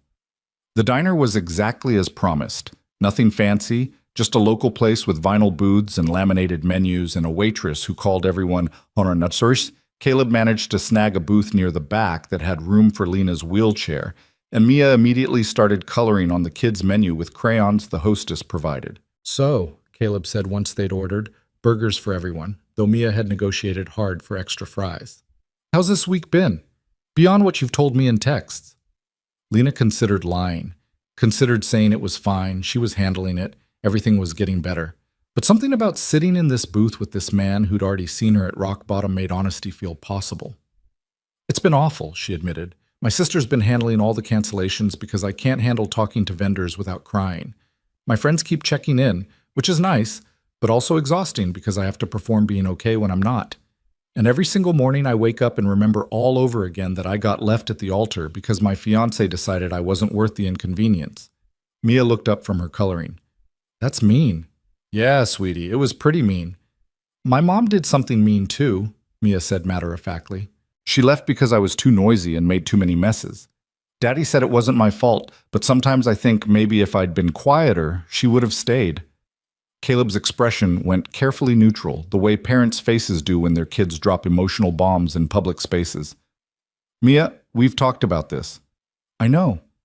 You said adults make their own choices, and I'm not responsible for Mom's feelings. She went back to her coloring. But it still feels bad sometimes. Yeah, Lena said softly. It does feel bad sometimes. The waitress arrived with their food, breaking the moment. They ate in comfortable silence for a while, Mia stealing fries from her father's plate despite having her own, Caleb pretending not to notice. Can I ask you something? Lena said eventually. Sure. How did you get through it? When Mia's mom left? How did you figure out how to keep going? Caleb set down his burger and thought for a moment. Honestly, I didn't have a choice. I had a 2-year-old who needed me to keep showing up, so I did. Put one foot in front of the other, kept her fed and safe, and figured the rest would sort itself out eventually. Did it sort itself out? Some days. Other days I'm still figuring it out. He wiped ketchup from Mia's face with a napkin. But the key thing I learned, and this took me way too long to understand, is that you don't have to be okay to keep moving forward. You just have to keep moving. The okay part comes later, in pieces, when you're not looking for it. That's frustratingly wise. I have my moments. He grinned. Usually followed immediately by moments of complete parenting incompetence, but we don't talk about those. Like the time you forgot my lunch 3 days in a row? Mia offered helpfully. Exactly like that. See? Balance. Lena laughed, really laughed, the kind that came from her stomach and felt like relief. When was the last time she'd laughed like that? Before the wedding, certainly. Maybe before the accident. They finished their meal, Mia declaring that she was too full for dessert, but could definitely eat ice cream if offered, which Caleb wisely declined. Then they piled back into the truck and headed toward Lena's apartment. The drive felt shorter than it should have. Lena found herself wishing it would last longer, that she could stay suspended in this bubble of ordinary kindness a little while longer. But eventually they pulled up outside her building. Thank you, Lena said, for inviting me, for all of it. We should do it again, Caleb said. If you want, no pressure. But Mia's already making plans for next time, and it's easier to just go along with her schemes than to fight them. I heard that, Daddy, Mia said from the back seat. I know, that's why I said it in my outside voice. Lena smiled. I'd like that. Doing this again. Good. I'll text you. She wheeled herself toward her building, then turned back. Caleb was still standing by the truck, watching to make sure she got inside safely. The gesture was small, unconscious probably, but it made her chest ache with something that wasn't grief. Inside her apartment, Lena looked around at the sympathy cards and returned wedding gifts and general wreckage of her collapsed future. It still hurt, still felt like standing in ruins. But for the first time since Evan walked out, she could see past the immediate pain, could imagine a version of her life that didn't revolve around what she'd lost. It wasn't much, just a flicker, a possibility, but it was something. Her phone buzzed. Caleb, Mia wants you to know she's already planning our next adventure. Fair warning, it involves miniature golf and possibly face painting. Lena, sounds terrifying. Caleb, that's exactly what I said. She told me I was being dramatic. Lena, she's probably right. Caleb, don't encourage her. I'm already outnumbered in this house. Lena set the phone down, still smiling. Tomorrow would come, and she'd still be dealing with the aftermath of everything that had fallen apart. But maybe, just maybe, she was also beginning to build something new from the pieces. Something that looked different than what she'd planned, but might be just as valuable. She wheeled herself to the bedroom, feeling lighter than she had in days. Outside, the sun was setting over Burlington, painting the sky in shades of orange and pink. Lena watched it through her window, letting herself feel both the grief of what she'd lost and the tentative hope of what might be possible. Both could exist at the same time. She was learning that. The miniature golf adventure happened 2 weeks later on a Sunday afternoon that felt more like early summer than late spring. Lena had spent the morning returning the last of the wedding gifts, awkward conversations with relatives who didn't know what to say, forced smiles while explaining that no, she wouldn't be needing the crystal stemware after all. By the time Caleb texted asking if she was still up for their outing, she was more than ready to escape her apartment and the lingering ghosts of her failed wedding. They met at Lakeside Mini Golf, a cheerfully tacky establishment that featured windmills, plastic animals, and a castle made entirely of painted plywood. Mia was vibrating with excitement when Lena rolled up, already wearing a visor decorated with glitter stars and holding a golf club that was nearly as tall as she was. "You came!" Mia ran over, then remembered at the last second to slow down. She was getting better at that, adjusting her natural exuberance to accommodate Lena's space without making it feel like accommodation. "Daddy said you might be too busy with grown-up stuff." "I cleared my schedule," Lena said, which was technically true. Her schedule had consisted of staring at the ceiling and feeling sorry for herself, but that was easy enough to reschedule. Caleb appeared from the ticket booth holding scorecards and pencils. He looked more relaxed than he had at the art show, wearing jeans and a faded t-shirt from some 5K run, his hair doing that thing where it looked deliberately messy, but probably wasn't. "Fair warning," he said. "Mia takes miniature golf very seriously. We're talking professional athlete levels of focus." "I'm going to get a hole in one," Mia announced, "on every hole." "That's ambitious." "Mrs. Patterson says we should have big dreams." "Mrs. Patterson also said you should eat your vegetables, but I noticed that's a more flexible goal." Mia ignored this, already marching toward the first hole with her club over her shoulder like a tiny golf warrior. The course was surprisingly accessible, with smooth paths between holes and ramps where necessary. Lena suspected this wasn't original to the design, but had been added later, probably after someone pointed out that the Americans with Disabilities Act applied to miniature golf courses too. Whatever the reason, she was grateful for it. The first hole featured a giant plastic dinosaur whose mouth opened and closed at irregular intervals. Mia insisted on going first, lining up her shot with the concentration of a surgeon. She hit the ball hard enough to send it ricocheting off 3 walls before it somehow, miraculously, dropped into the hole. "Hole in one!" She threw her hands up in victory. "I told you, I'm the best mini golfer in Vermont." "The best mini golfer in Vermont would remember that humility is important," Caleb said, but he was grinning. Lena went next, surprised by how good it felt to hold the club, to line up a shot, to do something physical that had nothing to do with physical therapy or proving she could still function. Her ball took 5 strokes to sink, but she didn't care. They worked their way through the course, Mia providing running commentary on everything. The plastic flamingo on hole 3 was named Gerald, and he looked sad, so they should be extra nice to him. The windmill on hole 6 was cheating because it moved too fast. The castle on hole 9 was where Princess Lena should obviously live because it had towers and everything. "I don't think I'm quite princess material," Lena said, lining up her shot. "Sure you are," Mia said with the confidence of someone who had never questioned her own judgment. "You've got the dress and everything." "Had the dress. I donated it." "You donated your princess dress?" Mia looked genuinely distressed by this information. "Someone else will get more use out of it than I would." "But what if you need to be a princess again?" Lena glanced at Caleb, who was suddenly very interested in his own golf shot. "I don't think that's going to happen, sweetie." "Why not?" "Because being a princess didn't work out so well the first time." Mia thought about this with her characteristic seriousness. "Maybe you were just with the wrong prince. Maybe the right one hasn't shown up yet." "Maybe princesses don't need princes at all," Lena said gently. "Maybe they're fine on their own." But don't you get lonely? The question hit harder than Lena expected. Out of the mouths of 6-year-olds came the kind of truth that adults learn to dance around. Sometimes, she admitted, but lonely is better than being with someone who makes you feel bad about yourself. Like my mom made Daddy feel bad? Caleb's shot went wide, bouncing off the edge of the course entirely. Mia, it's more complicated than that. You said she made you feel like you weren't enough. That's feeling bad about yourself. When did I say that? Last week when you were talking on the phone to Uncle Marcus. I was supposed to be sleeping, but I wasn't.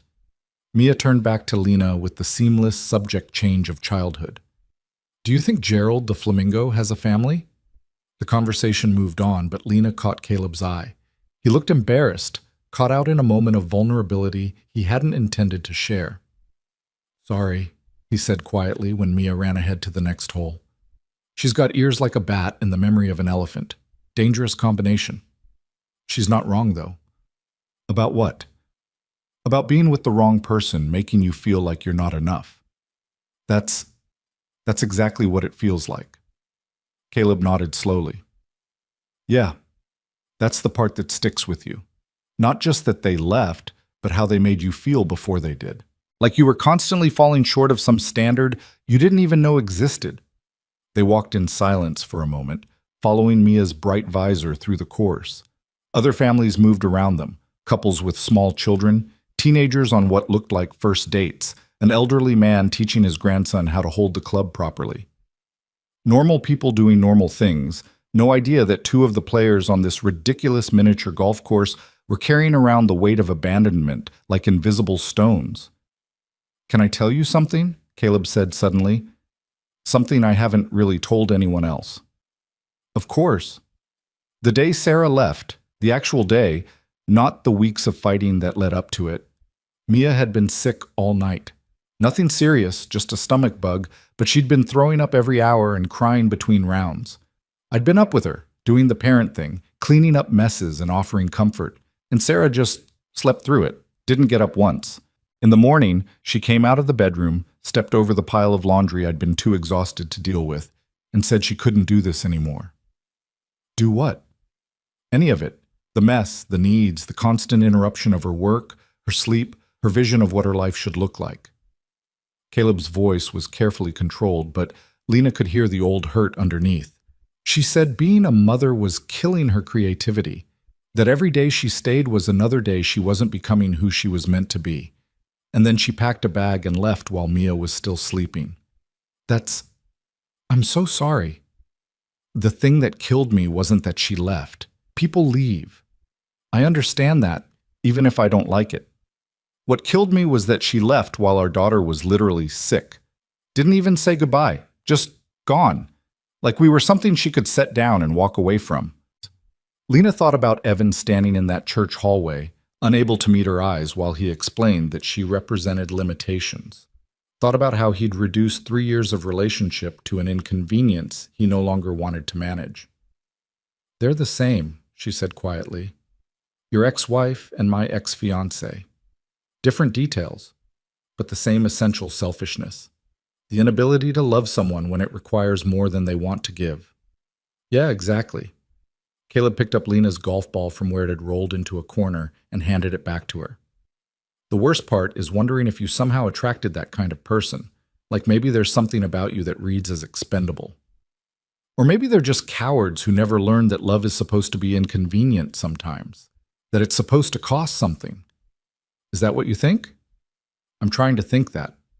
Some days I believe it more than others. They'd reached the castle hole, where Mia was attempting to convince another child that Gerald the flamingo needed to be part of their golf game too. Caleb called her over and she bounced back with the easy resilience of someone who hadn't yet learned to guard her heart. Are you guys talking about boring grown-up stuff? She asked.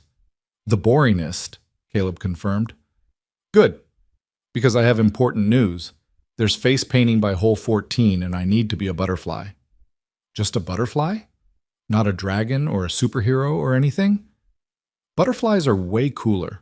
They start out as caterpillars and then they turn into something completely different. That's like magic, but real. Lena felt something shift in her chest. From the look on Caleb's face, He'd felt it too, that moment when a 6-year-old accidentally said something profound without realizing it. They finished the course with Mia winning by an absurd margin, though Lena suspected Caleb had been inflating his score to make his daughter feel good. Then they headed to the face painting station, where a teenage girl with impressive artistic skills transformed Mia into a monarch butterfly with orange and black wings that stretched across her cheeks. "Now do Lena," Mia insisted. "Oh, I don't think—" "Come on, you need butterfly magic too."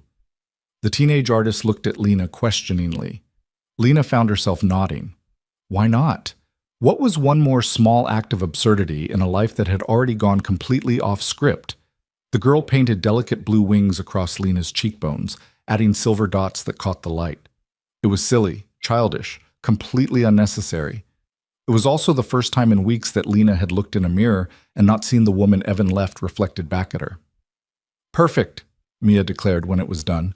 "Now we're all butterflies." "Daddy needs to be one too." "I'm good, thanks." "Daddy, we're a family of butterflies." Caleb looked at Lena, eyebrows raised in a silent plea for backup. She grinned.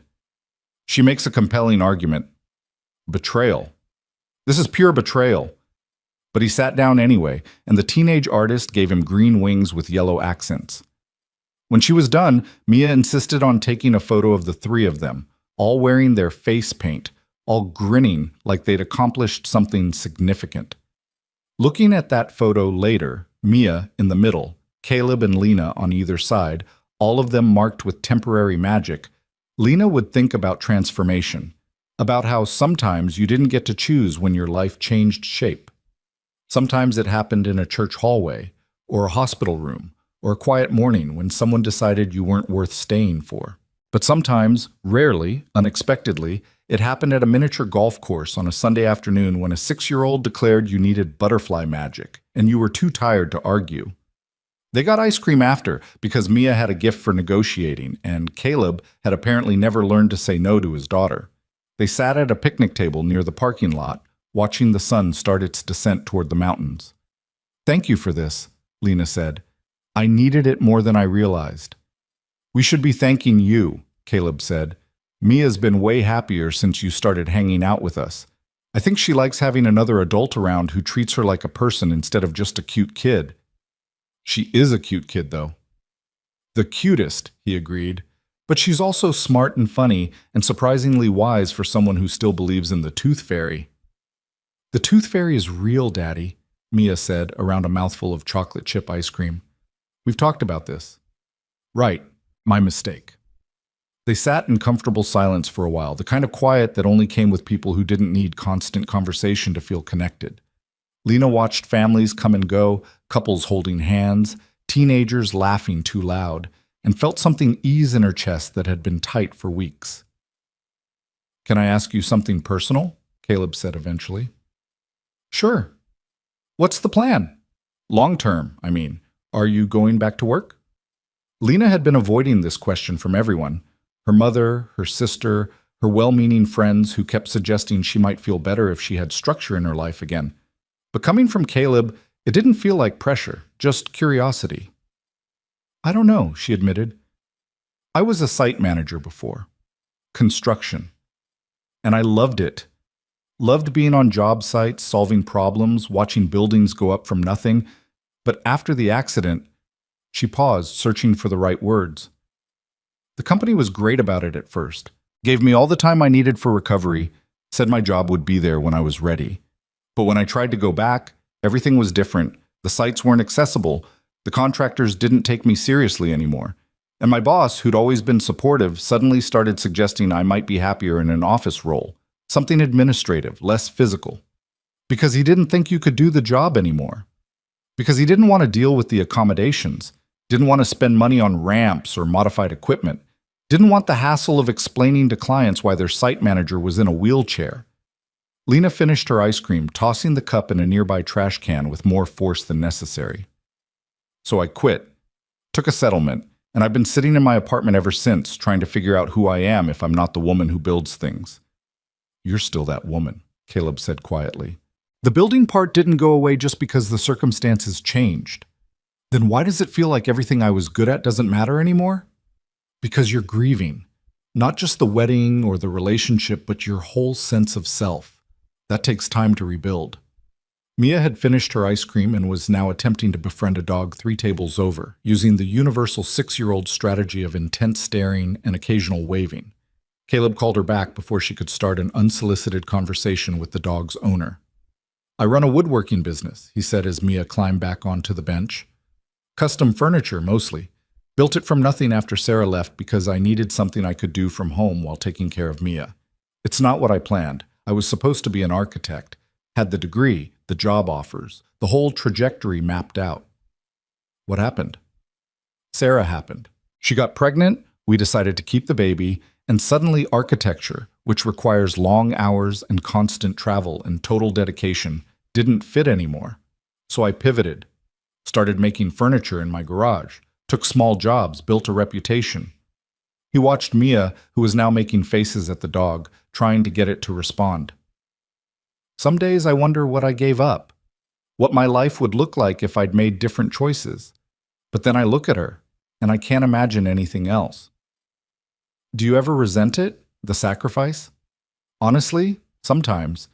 Usually around 3 in the morning when she's had a nightmare and I've been up for hours and I'm exhausted and alone and wondering why I'm the only parent who showed up." He leaned back against the table, tilting his face toward the sun. "But resentment doesn't change anything. She's here, she's mine, and I chose to be her father every single day, even on the days when it's hard." Lena thought about that, about the difference between choosing something and having it forced on you, about how Caleb had lost his original plans but had actively built something new, while she'd been passively waiting for her old life to somehow reassemble itself. "I need to make different choices," she said slowly. "I need to stop waiting for things to go back to how they were and start figuring out what comes next." "What would that look like?" "I don't know yet, but maybe I could go back to school, get a degree at something that doesn't require climbing scaffolding, engineering, maybe, or architecture, something where I can still solve problems and create things, just from a different angle." "That sounds good, like a plan. A terrifying plan." "All the best plans are terrifying. That's how you know they matter." Mia returned to the table, the dog having lost interest in her faces. "What are we talking about?" "Plans," Caleb said. "Boring grown-up plans." "Are they adventure plans?" "More like future plans." "Oh." Mia considered this. "My future plan is to have a pet elephant." "That's a solid plan. Very achievable." "You're making fun of me." "Only a little bit." Mia turned to Lena. "What's your future plan?" The question was so direct, so innocent, that Lena felt her throat tighten. "I think my future plan is to figure out how to be happy again." "That's a good plan," Mia said seriously. "Being happy is important. Daddy says it's the most important thing." "Your daddy is very smart." "I know, that's why I keep him." Caleb laughed, wrapping an arm around his daughter and pulling her close. "I'm pretty sure it works the other way around, kiddo." They stayed at the picnic table until the sun started to set properly, painting the sky in shades of orange and pink that reminded Lena of Mia's painting. When bad days end. Maybe this was what the ending looked like. Not a dramatic transformation, not some moment of perfect clarity, just a slow accumulation of ordinary moments that added up to something that felt like healing. On the drive back to her apartment, Mia fell asleep in the back seat, her butterfly face paint smeared but still visible. Caleb drove carefully, taking turns slowly so as not to wake her. "She's going to be impossible to put to bed tonight," he said quietly. "Too much sugar and sunshine." "Worth it, though." "Absolutely worth it." He glanced at her, then back at the road. "Can I say something that might be too much?" Lena's stomach tightened. "Okay." "I'm really glad we found you in that garden. I know the circumstances were awful, and I'm not saying I'm glad that happened to you, but I'm glad our paths crossed. Glad you're in our lives now." The words settled over Lena like a blanket, warm and unexpected and slightly overwhelming. "I'm glad too," she managed. "Good, because Mia's already planning our next adventure, and I'm pretty sure it involves either the aquarium or a petting zoo, or possibly both." "Both sounds exhausting." "That's parenthood in a nutshell." They pulled up outside Lena's building. Caleb helped her get her wheelchair from the truck, being efficient about it without making it feel like charity. He was getting good at that, at helping without diminishing. "Text me when you get home safe?" Lena said. "Always do." She wheeled toward her building, then turned back. Caleb was standing by the truck, making sure she got inside, the same way he always did. The gesture was small, consistent, and it meant more than Lena had words to express. Inside her apartment, she looked at herself in the bathroom mirror.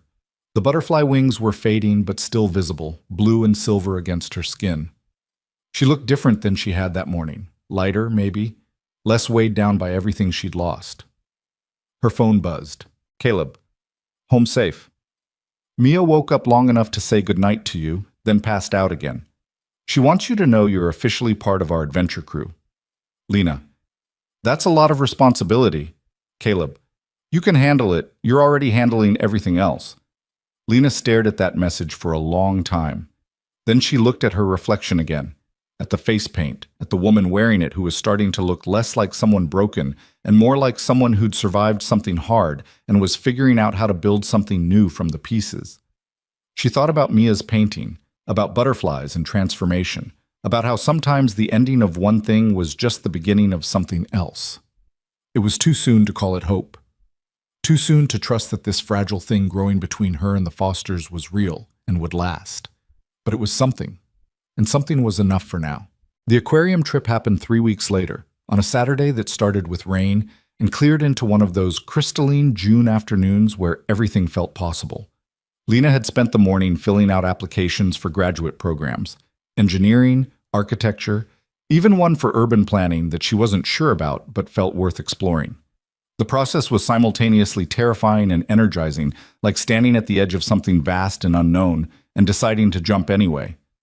When Caleb texted asking if she wanted to join them at the Lake Champlain Maritime Museum, Mia had pivoted from aquarium to boats overnight. Lena said yes without hesitation. She was getting better at that, at saying yes to things that pulled her out of her apartment and into the world. They met in the museum parking lot, where Mia immediately launched into an explanation about how she was going to be a marine biologist when she grew up, or maybe a pirate. She hadn't decided yet, but probably both, because why choose? "A pirate marine biologist," Caleb said, helping Lena navigate the slight incline from the parking lot. "That's a niche career path." "It's called being multi-talented, Daddy." "My mistake." The museum was small but thoughtfully designed, with wide corridors and exhibits at varying heights to accommodate different visitors. They spent an hour looking at shipwreck artifacts and historical boats, Mia reading every single placard aloud with the careful pronunciation of someone still mastering multisyllabic words. "Why did so many boats sink?" she asked, staring at a display about Lake Champlain's maritime disasters. "Lots of reasons," Caleb said. "Storms, navigation errors, sometimes just bad luck." "That's sad.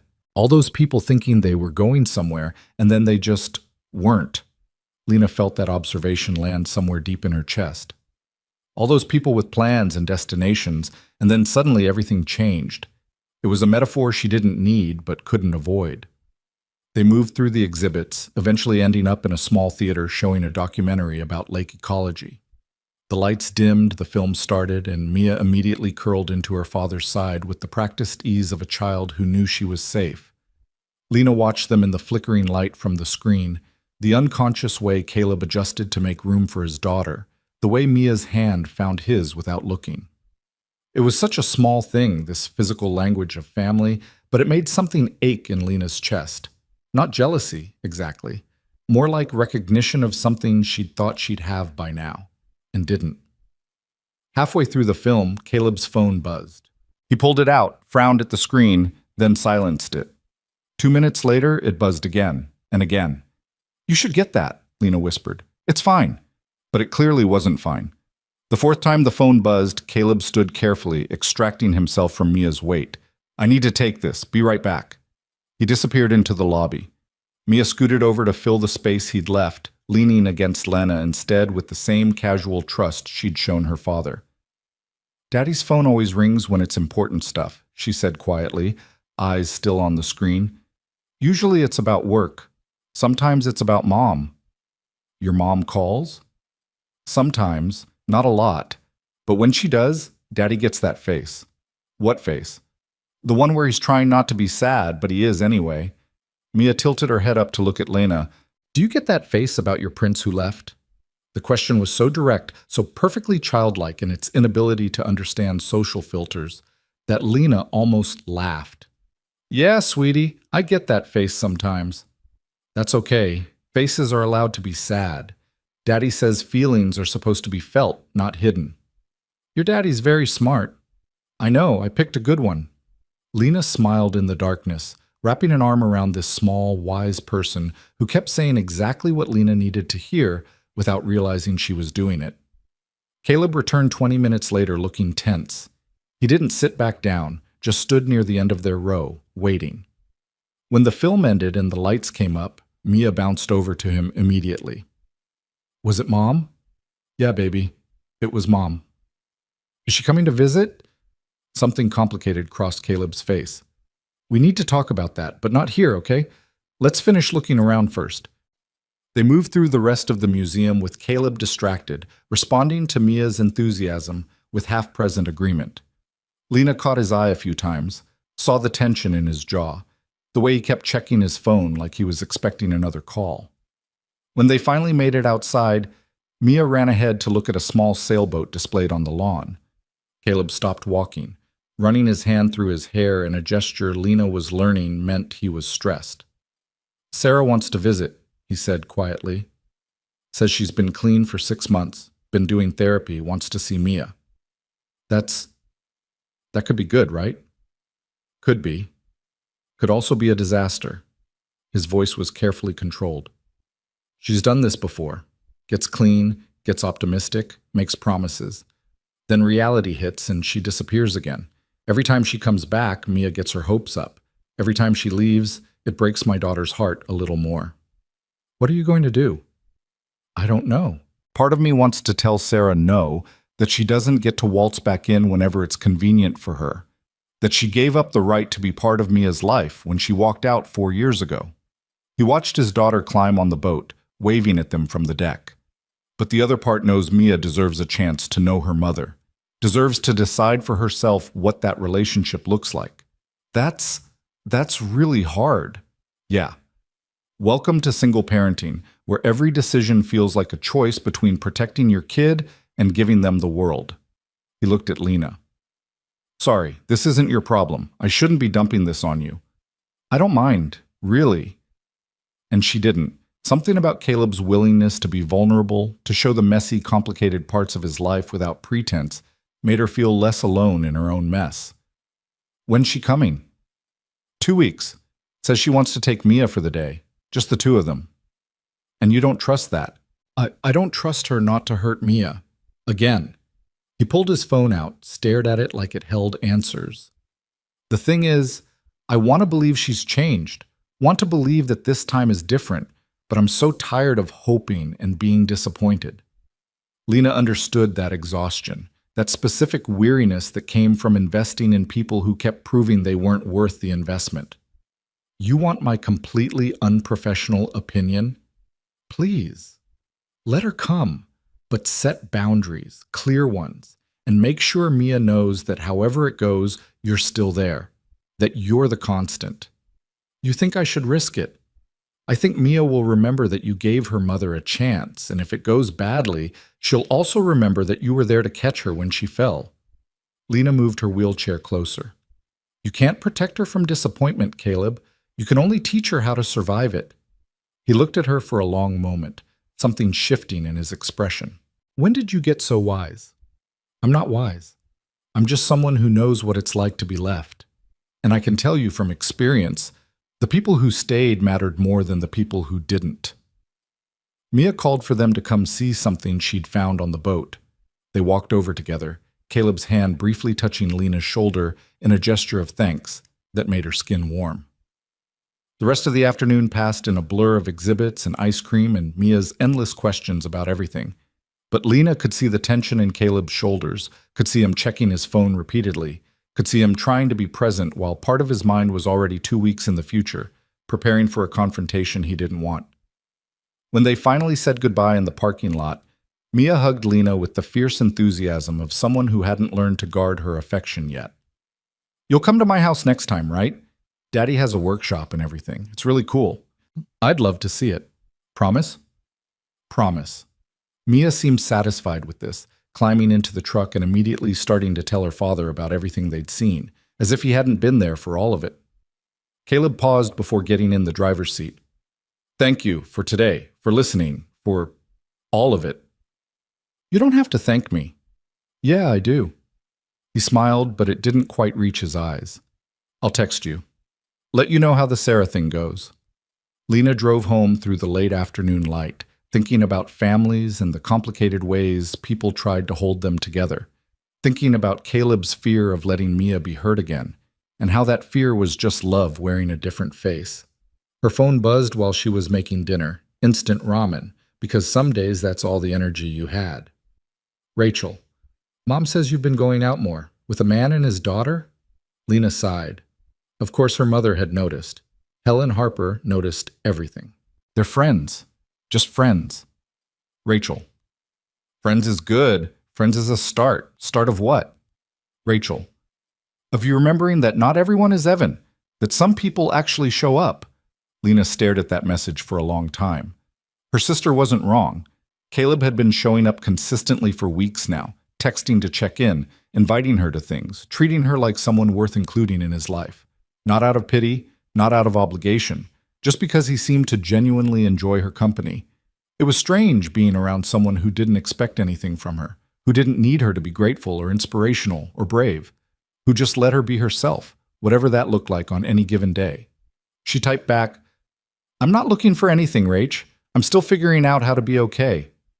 Rachel, "I know, but maybe being okay includes letting people care about you. Maybe." Rachel, "Definitely. Now stop overthinking and eat something that isn't ramen. It's too late. I already made ramen." Rachel, "You're hopeless." Lena finished her dinner, watching the sun set through her kitchen window. She thought about Caleb and Mia, about the fragile family they'd built from abandonment and determination. Thought about how Caleb was preparing to let someone back in who'd already proven she couldn't be trusted, because his daughter deserved the chance to know her mother. That was bravery, real, terrifying bravery. Lena's phone buzzed again. Caleb this time.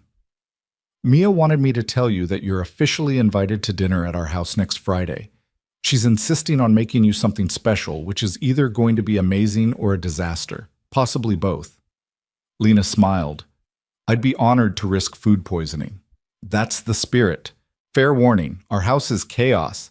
Woodworking projects everywhere, Mia's art covering every available surface, general domestic disaster zone.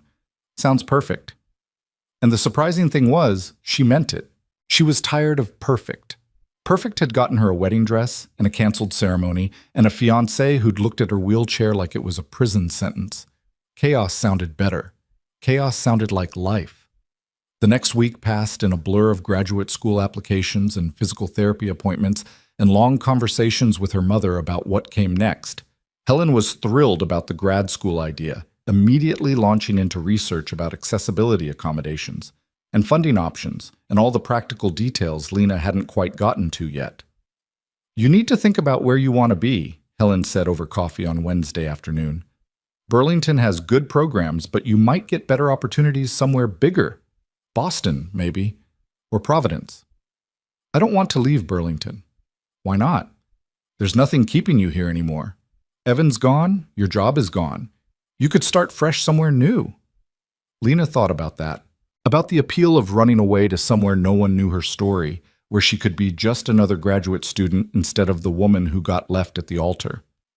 But she also thought about Caleb and Mia, about the small community she was building here, person by person, about how starting over somewhere new would mean leaving behind the only people who'd actually shown up when everything fell apart. "I like it here," she said finally. "I like the life I'm building." Helen studied her over her coffee cup.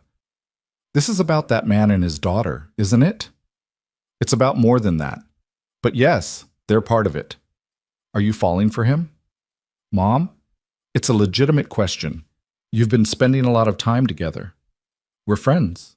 That's all." "Lena, honey, I've been alive for 56 years.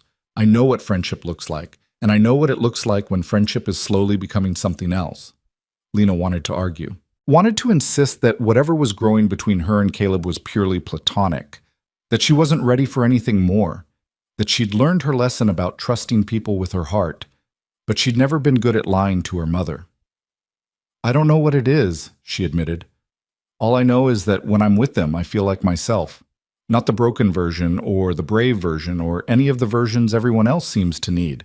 Just me. That's not nothing. I know, but it's also terrifying. The best things usually are. Helen reached across the table and squeezed Lena's hand. Just be careful. You've been through enough. You deserve someone who's sure about you. Caleb's dealing with his own mess right now. His ex-wife wants to come back into Mia's life. And how does he feel about that? Scared, protective, trying to do the right thing even though he doesn't know what that is. Helen nodded slowly. That's what good parents do. They show up even when it's hard. Lena thought about Evan, who'd walked away the moment things got difficult. Thought about the difference between someone who stayed because they chose to and someone who left because staying required effort.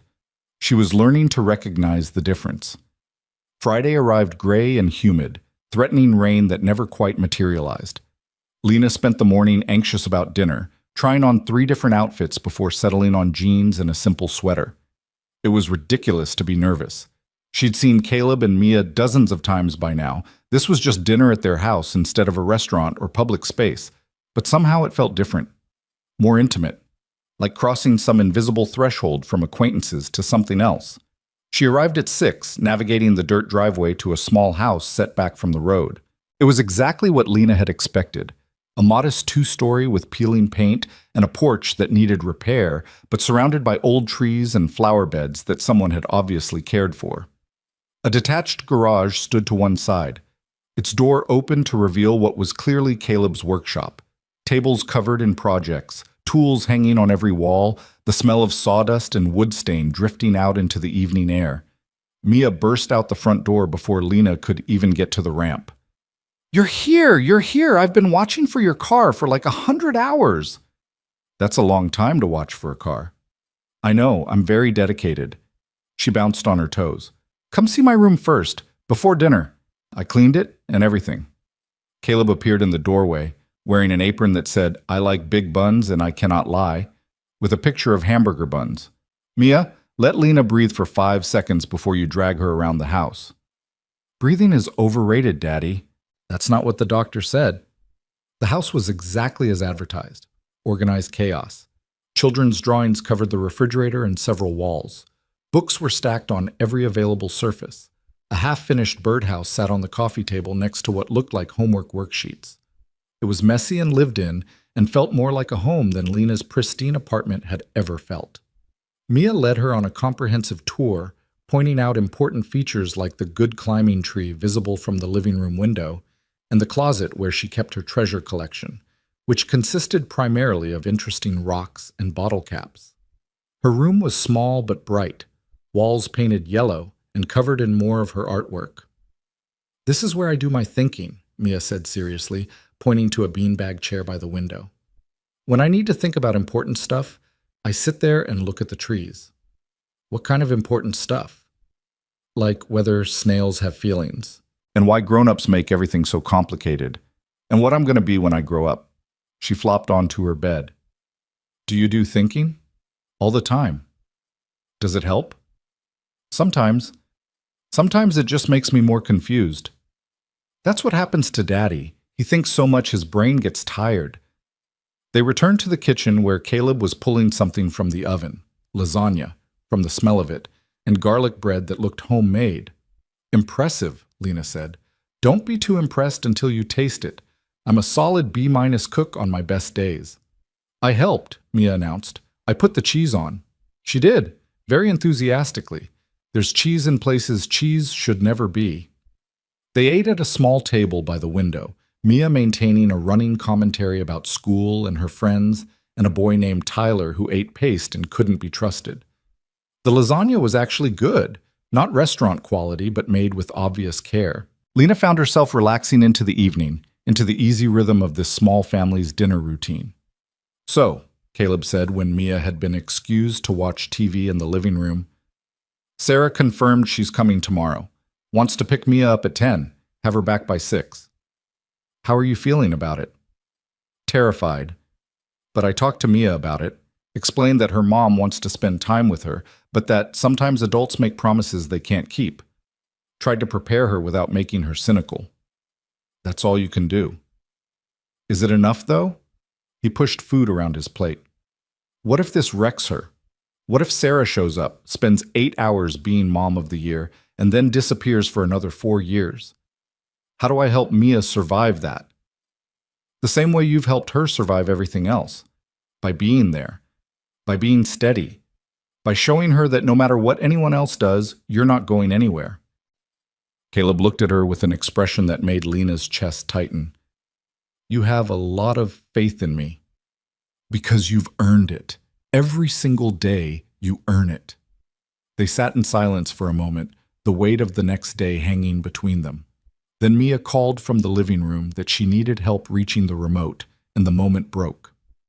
After dinner, Caleb gave Lena a tour of his workshop. It was impressive, filled with half-finished furniture pieces and the kind of tools that came from years of accumulated experience. A dining table sat in the center of the space, its surface glowing with fresh stain. This is beautiful, Lena said, running her hand over the smooth wood. Commission piece, due next week. Oak with a walnut inlay. He pointed out the details with obvious pride. This is what I love about woodworking. You start with raw materials, just boards and an idea, and you create something functional and beautiful, something that lasts. Is that what drew you to it, after Sarah left? Partially, but also I needed something I could control, something where if I did the work right, I got the results I wanted. Parenting isn't like that. You can do everything right and still end up with a kid who's struggling. But with wood, if I measure correctly, cut precisely, sand thoroughly, I get the table I planned. That sounds lonely, needing that level of control. He looked at her, surprised. Maybe it is. I hadn't thought about it that way. I'm not judging. I spent 18 months after my accident trying to control everything I possibly could. My schedule, my space, my routines, because so much had been taken out of my control. Does it get better? The need for control? I don't know. Ask me after I figure out if I'm brave enough to start grad school. They walked back to the house to find Mia asleep on the couch, curled up with a stuffed elephant that had seen better days. Caleb scooped her up with practiced ease, carrying her upstairs while Lena waited in the living room. When he came back down, he looked exhausted. She was nervous about tomorrow, he said. Kept asking what she should wear, what she should say, like she's preparing for a job interview with her own mother. That breaks my heart. Mine too. He sank onto the couch, and Lena wheeled closer. Sorry. This isn't how I wanted tonight to go. Wanted it to be fun, not me spiraling about my ex-wife. It's okay to spiral sometimes. You don't have to be strong all the time. Sure I do. I'm a parent. Strong is the only option. That's bullshit, and you know it. He laughed, surprised and genuine. Fair point. They sat together in the quiet house, the weight of tomorrow pressing down on both of them. Finally, Lena reached over and took his hand. The gesture was simple, uncomplicated. But Caleb's fingers tightened around hers like she'd offered him something vital. It's going to be okay, she said. Whatever happens tomorrow, you and Mia are going to be okay. How do you know? Because you've already survived worse, and you're still here, still showing up, still building a life for that little girl upstairs who thinks you hung the moon. Caleb looked at their joined hands, then at her face. Something shifted in his expression, something that made Lena's breath catch. Lena! Her phone rang, shattering the moment. She pulled back, fumbling for the device. Rachel's name flashed on the screen. Sorry, I should take it. It's okay, she answered. Hey, Rach, can I call you back? Lena. Her sister's voice was strange, tight. Where are you? At a friend's house. Why? You need to come home. Now. Something in Rachel's tone made Lena's stomach drop. What happened? Just come home. I'm at your apartment. Please hurry. The line went dead. Lena looked at Caleb, her heart suddenly pounding. I need to go. Something's wrong. I'll drive you. No, Mia's asleep. You can't. Then I'll follow you. Make sure you're okay. Caleb. Lena. He stood, his expression firm. I'm not letting you drive home alone when you're clearly panicking. I'll follow you. If everything's fine, I'll turn around. If it's not, I'm there, non-negotiable. She wanted to argue, wanted to insist she could handle whatever was waiting for her, but the truth was, she didn't want to be alone. Okay, she said quietly. Okay. They left together, Caleb carrying a sleeping Mia to his truck, while Lena tried not to imagine all the terrible things that could be waiting at her apartment. Rachel's voice had been wrong. Something was very, very wrong. And Lena had absolutely no idea what she was about to walk into. The drive back to Lena's apartment felt like it took hours, even though it was only 15 minutes. Her hands were tight on the wheel, her mind racing through possibilities. An accident, a fire, something wrong with her parents. Rachel's voice had carried that particular quality of barely controlled panic that meant something serious had happened. In her rearview mirror, she could see Caleb's truck following at a steady distance, its headlights a constant reassurance in the darkening evening. She'd tried to tell him it wasn't necessary, that she could handle whatever was waiting, but he'd simply shaken his head and buckled Mia into her car seat. Some arguments weren't worth having. When she pulled into her apartment complex, she saw Rachel's car parked haphazardly near the entrance, taking up 2 spaces like she'd been in too much of a hurry to care about the lines. Lena's stomach clenched tighter. She transferred into her wheelchair and headed for the entrance, Caleb appearing beside her within seconds. Mia was still asleep in the truck, and he'd left the windows cracked and the doors locked. I'll be right here, he said quietly. Whatever it is. Lena nodded, not trusting her voice. Her apartment door was ajar. She could hear voices inside, Rachel's, familiar and strained, and another voice that made Lena's blood run cold. Evan. She pushed the door open to find her ex-fiancé standing in her living room, looking uncomfortable and defensive, while Rachel stood between him and the rest of the apartment like a human barricade. What the hell are you doing here? The words came out sharper than Lena intended, but she was too shocked to modulate her tone. Evan turned, and his face did something complicated when he saw her. Guilt, maybe. Or regret. Or possibly just discomfort at being caught somewhere he very clearly shouldn't be. Lena, hi. I needed to talk to you. So you broke into my apartment? I didn't break in. I still have my key. You were supposed to give that back. I forgot. He had the grace to look embarrassed. Look, I know this is weird, but you weren't answering my calls and I really needed to see you. Rachel made a sound of disgust. You lost the right to need anything from her when you walked out of that church, you absolute coward. Rachel, please, I'm trying to apologize. Then apologize and leave. Lena held up a hand, silencing her sister. Behind her, she could feel Caleb's presence, solid and steady and radiating a very controlled kind of anger. What do you want, Evan?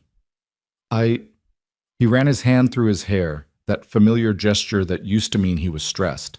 Now it just looked manipulative. I made a mistake. Walking out like that, ending things. I've been thinking about it non-stop for weeks, and I realize I panicked. I let fear control me instead of thinking about what I was giving up. Lena felt something cold settle in her chest. You're saying you want to get back together. I'm saying I want a chance to make this right, to prove that I can be the person you deserve.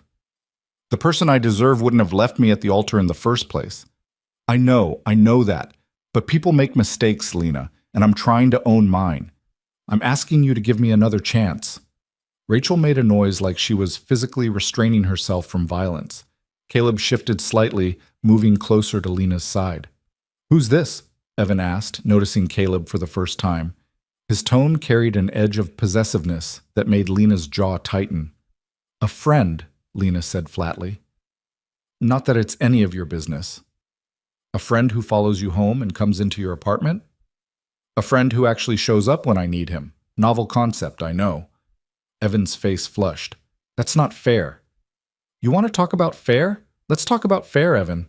Let's talk about spending 2 years planning a wedding, convincing myself that you actually loved me, only to find out that your love was conditional, that it only applied when I was convenient. That's not what happened. Then what did happen? Explain it to me. Because from where I'm sitting, you looked at me in my wheelchair and decided I wasn't worth the effort anymore. I was scared, okay? Evan's voice rose, defensive. You want the truth? I was terrified. Everything changed so fast after your accident, and I didn't know how to handle it. I didn't know how to be the person you needed. So you became no one instead. I panicked. I'm not proud of it. But these last few weeks without you have been hell, Lena. I miss you. I miss us. And I think if we could just sit down and really talk about this, we could figure it out. Lena looked at this man who'd promised her forever and delivered 30 minutes. Looked at him standing in her apartment uninvited, asking her to absolve him of the choice he'd made. And she felt nothing. No anger. No grief. Just a vast emptiness where her feelings for him used to be. No, she said simply. No. We're not sitting down to talk about this. We're not figuring anything out. You don't get to walk back into my life and pretend that what you did was just a mistake that can be fixed with an apology. But I love you. No, you don't. You love the idea of me, the version that fit into your plans. But you don't love me. Because if you did, you would have stayed. You would have fought. You would have done literally anything other than walk out 30 minutes before our wedding and tell me I represented limitations. Evan flinched. I said I was sorry. Sorry doesn't undo the damage. Sorry doesn't give me back the version of myself that believed someone could love me through hard things. Sorry doesn't fix the fact that you looked at my wheelchair and saw a burden instead of a person. That's not, it is. That's exactly what you did. And I've spent weeks trying to reconcile the man I thought I knew with the man who did that to me. And you know what I figured out? They were never the same person. I just convinced myself they were because I wanted so badly to believe that someone could love me as I am. Rachel was openly crying now, pressing her hand to her mouth. Caleb stood motionless beside Lena, but she could feel his support like a physical presence. So here's what's going to happen, Lena continued, her voice steady. You're going to leave. You're going to give Rachel that key. And you're going to stop calling me, stop texting me, and stop showing up uninvited in my apartment. We're done, Evan. Not because I haven't forgiven you, but because I deserve better than someone who needs weeks of being lonely to realize I was worth staying for. Oh, Lena, please, get out. Just give me 5 minutes to get out of my apartment, Evan, now. Something in her tone finally penetrated. Evan looked at her, really looked at her, and whatever he saw made him take a step back. He fumbled with his keys, pulling off the apartment key and handing it to Rachel with obvious reluctance. I really am sorry, he said quietly. I know, but sorry doesn't change anything. He left, his footsteps heavy on the stairs. The door closed behind him with a soft click that felt louder than a slam. The silence that followed was enormous. Rachel moved first, crossing the room and pulling Lena into a fierce hug. I'm so proud of you, so proud of you. I can't believe he just showed up here. I called you as soon as I found him. I was coming over to drop off Mom's Tupperware, and he was just in your apartment, said he'd been trying to reach you for days. I told him to leave, but he insisted on waiting for you. Rachel pulled back, her eyes fierce. But you handled that perfectly. Absolutely perfectly. Lena looked at Caleb, who had stayed back, giving them space. He met her eyes with an expression that made her chest ache. Thank you for being here, she said. Always, he said simply. Rachel looked between them, something knowing flickering across her face. I'm going to go, give you two some space, but call me later, okay? I want to make sure you're really okay. I'm okay, Rach, I promise. Her sister left, pausing to squeeze Caleb's arm in a gesture of thanks before disappearing down the stairs. The apartment felt too quiet. That was intense, Caleb said finally. Yeah, not exactly the evening I planned.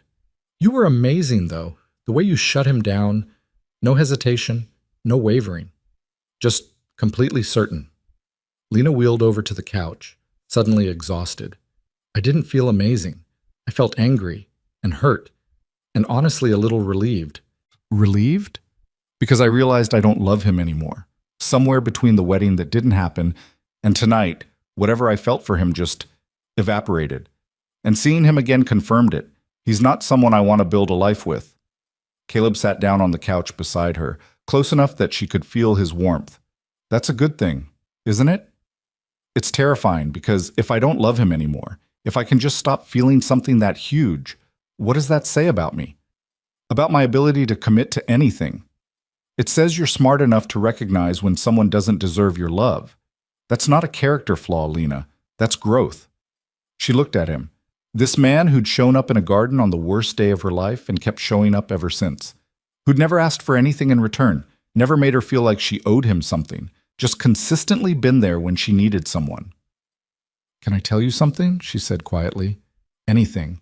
These past few months, being with you and Mia, have been the best part of my life since the accident. Maybe the best part in longer than that.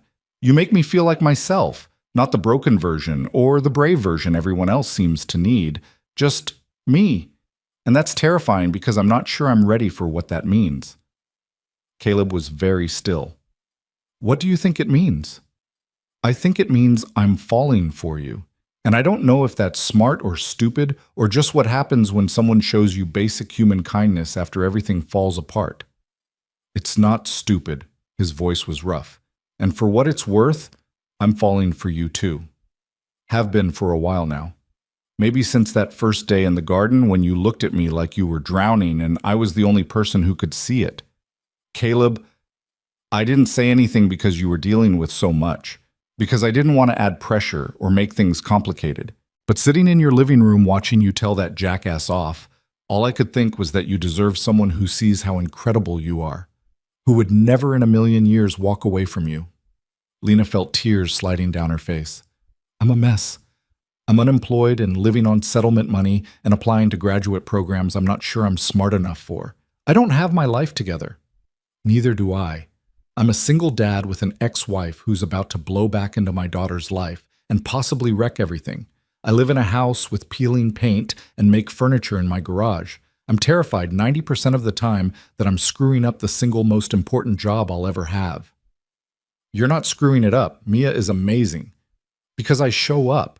That's literally the only thing I'm doing right, showing up consistently even when it's hard." He reached over and took her hand. "And I want to keep showing up for you, if you'll let me." "What about Mia? What happens when she gets attached to me and then what? You leave? Disappear?" He shook his head. "Lena, Mia's already attached to you, has been, since you let her paint your face like a butterfly. And I'm not worried about you breaking her heart because I've watched you with her. I've seen how careful you are with her feelings, how honest you are when she asks hard questions. You're not someone who would hurt a kid. But what if I'm not ready? What if I'm still too broken to be what you both need? Then we'll figure it out together. That's what this is. Two broken people with a 6-year-old figuring out how to build something new from the pieces." He squeezed her hand. "I'm not asking you to be perfect, Lena. I'm asking you to be willing to try." She looked at their joined hands, at the calluses on his fingers from years of woodworking, at the steadiness in his grip that said he meant every word. "I'm scared," she admitted. "Good. Me too. But I'd rather be scared with you than safe without you." Lena leaned forward, closing the distance between them, and kissed him. It was soft at first, tentative, like they were both testing to see if this was real. Then Caleb's hand came up to cup her face, and everything intensified. The kiss deepened, becoming something that felt like a promise and a question at the same time. When they finally pulled apart, both breathing hard, Caleb rested his forehead against hers. "I should probably go check on Mia," he said reluctantly. "She's been asleep in the truck this whole time." "Is she okay?" "She's fine. Kid could sleep through a tornado, but I should get her home and into actual bed." "When does Sarah come tomorrow?" 10 a.m. sharp. She's nothing if not punctual when she wants something." Lena pulled back to look at him. "You want company for the drop-off?" "You'd do that?" "Of course, if it would help." Something eased in Caleb's expression. "It would help more than you know." They stood together, Caleb's hand lingering on Lena's shoulder. At the door he paused. "Thank you for tonight, for letting me be here for this. Thank you for wanting to be." "Always," he said again, and kissed her once more, quick and sweet. Then he was gone, heading down to his truck and the sleeping 6-year-old who'd somehow become as important to Lena as her father was. Lena closed the door and leaned against it, her heart pounding. Everything had just changed. Again. But this time, the change felt right. Felt like moving toward something instead of away from everything. Her phone buzzed. Rachel. Are you really okay? Yeah, I think I am. And the guy, Caleb? We're figuring it out. Good. He seems like someone who shows up. He is. Then hold on to that one. The ones who show up are rare. Lena thought about that as she got ready for bed, about the difference between someone who made promises and someone who kept them. About how Evan had offered grand gestures and constant reassurance, but disappeared the moment things got hard, while Caleb had never promised anything except presence, and had delivered it consistently for months. That was love. Real love. The kind that showed up in garden grief and miniature golf outings, and late-night emergencies when someone's ex broke into their apartment. She fell asleep thinking about tomorrow, about standing beside Caleb while he led his ex-wife back into Mia's life, about being there for whatever came next. Morning arrived bright and clear. Lena was at Caleb's house by 9:30, finding him in the kitchen making pancakes while Mia sat at the table in her best dress, looking nervous and excited in equal measure. You came! Mia bounced up immediately. Daddy said you might. Wouldn't miss it, Lena said. Caleb shot her a grateful look over Mia's head. He looked exhausted, like he hadn't slept much. Lena understood. She'd spent half the night staring at her ceiling, processing Evan's appearance and Caleb's confession, and the enormous shift in her life's trajectory. At exactly 10 o'clock, a car pulled into the driveway. Sarah emerged, tall and willowy with the kind of effortless style that came from caring deeply about appearances. She looked nervous, fidgeting with her purse as she approached the house. Caleb opened the door before she could knock. Sarah? Caleb, hi, She stopped when she saw Lena. Oh, I didn't realize you had company. Lena's a friend. She's staying. Something flickered across Sarah's face. Surprise, maybe, or calculation. But she smiled, professional and polite. Nice to meet you. Mia appeared in the doorway, suddenly shy. Sarah's expression crumbled into something raw and complicated. Oh my God, look at you. You've gotten so big. I'm 6 now, Mia said, as if this explained everything. I know, baby. I'm sorry I missed your birthday. That's okay. Daddy threw a really good party. Sarah flinched slightly at that, but recovered quickly. I'm sure he did. Your dad's good at parties. She crouched down to Mia's level. Are you ready to spend the day with me? I thought we could go to the zoo and maybe get ice cream after. Can Lena come? Oh, I was thinking just the two of us today. Mother-daughter time. Mia looked uncertain. She glanced back at Caleb, seeking permission or reassurance, or both. It's okay, baby, he said gently. Go with your mom. Have a good time. I'll be right here when you get back. Promise? Promise. Mia nodded slowly, then took Sarah's offered hand. They walked to the car together, Sarah chattering about the zoo and the animals they'd see. Before getting in, Mia ran back and hugged Caleb fiercely. Love you, Daddy. Love you too, baby girl. Have fun.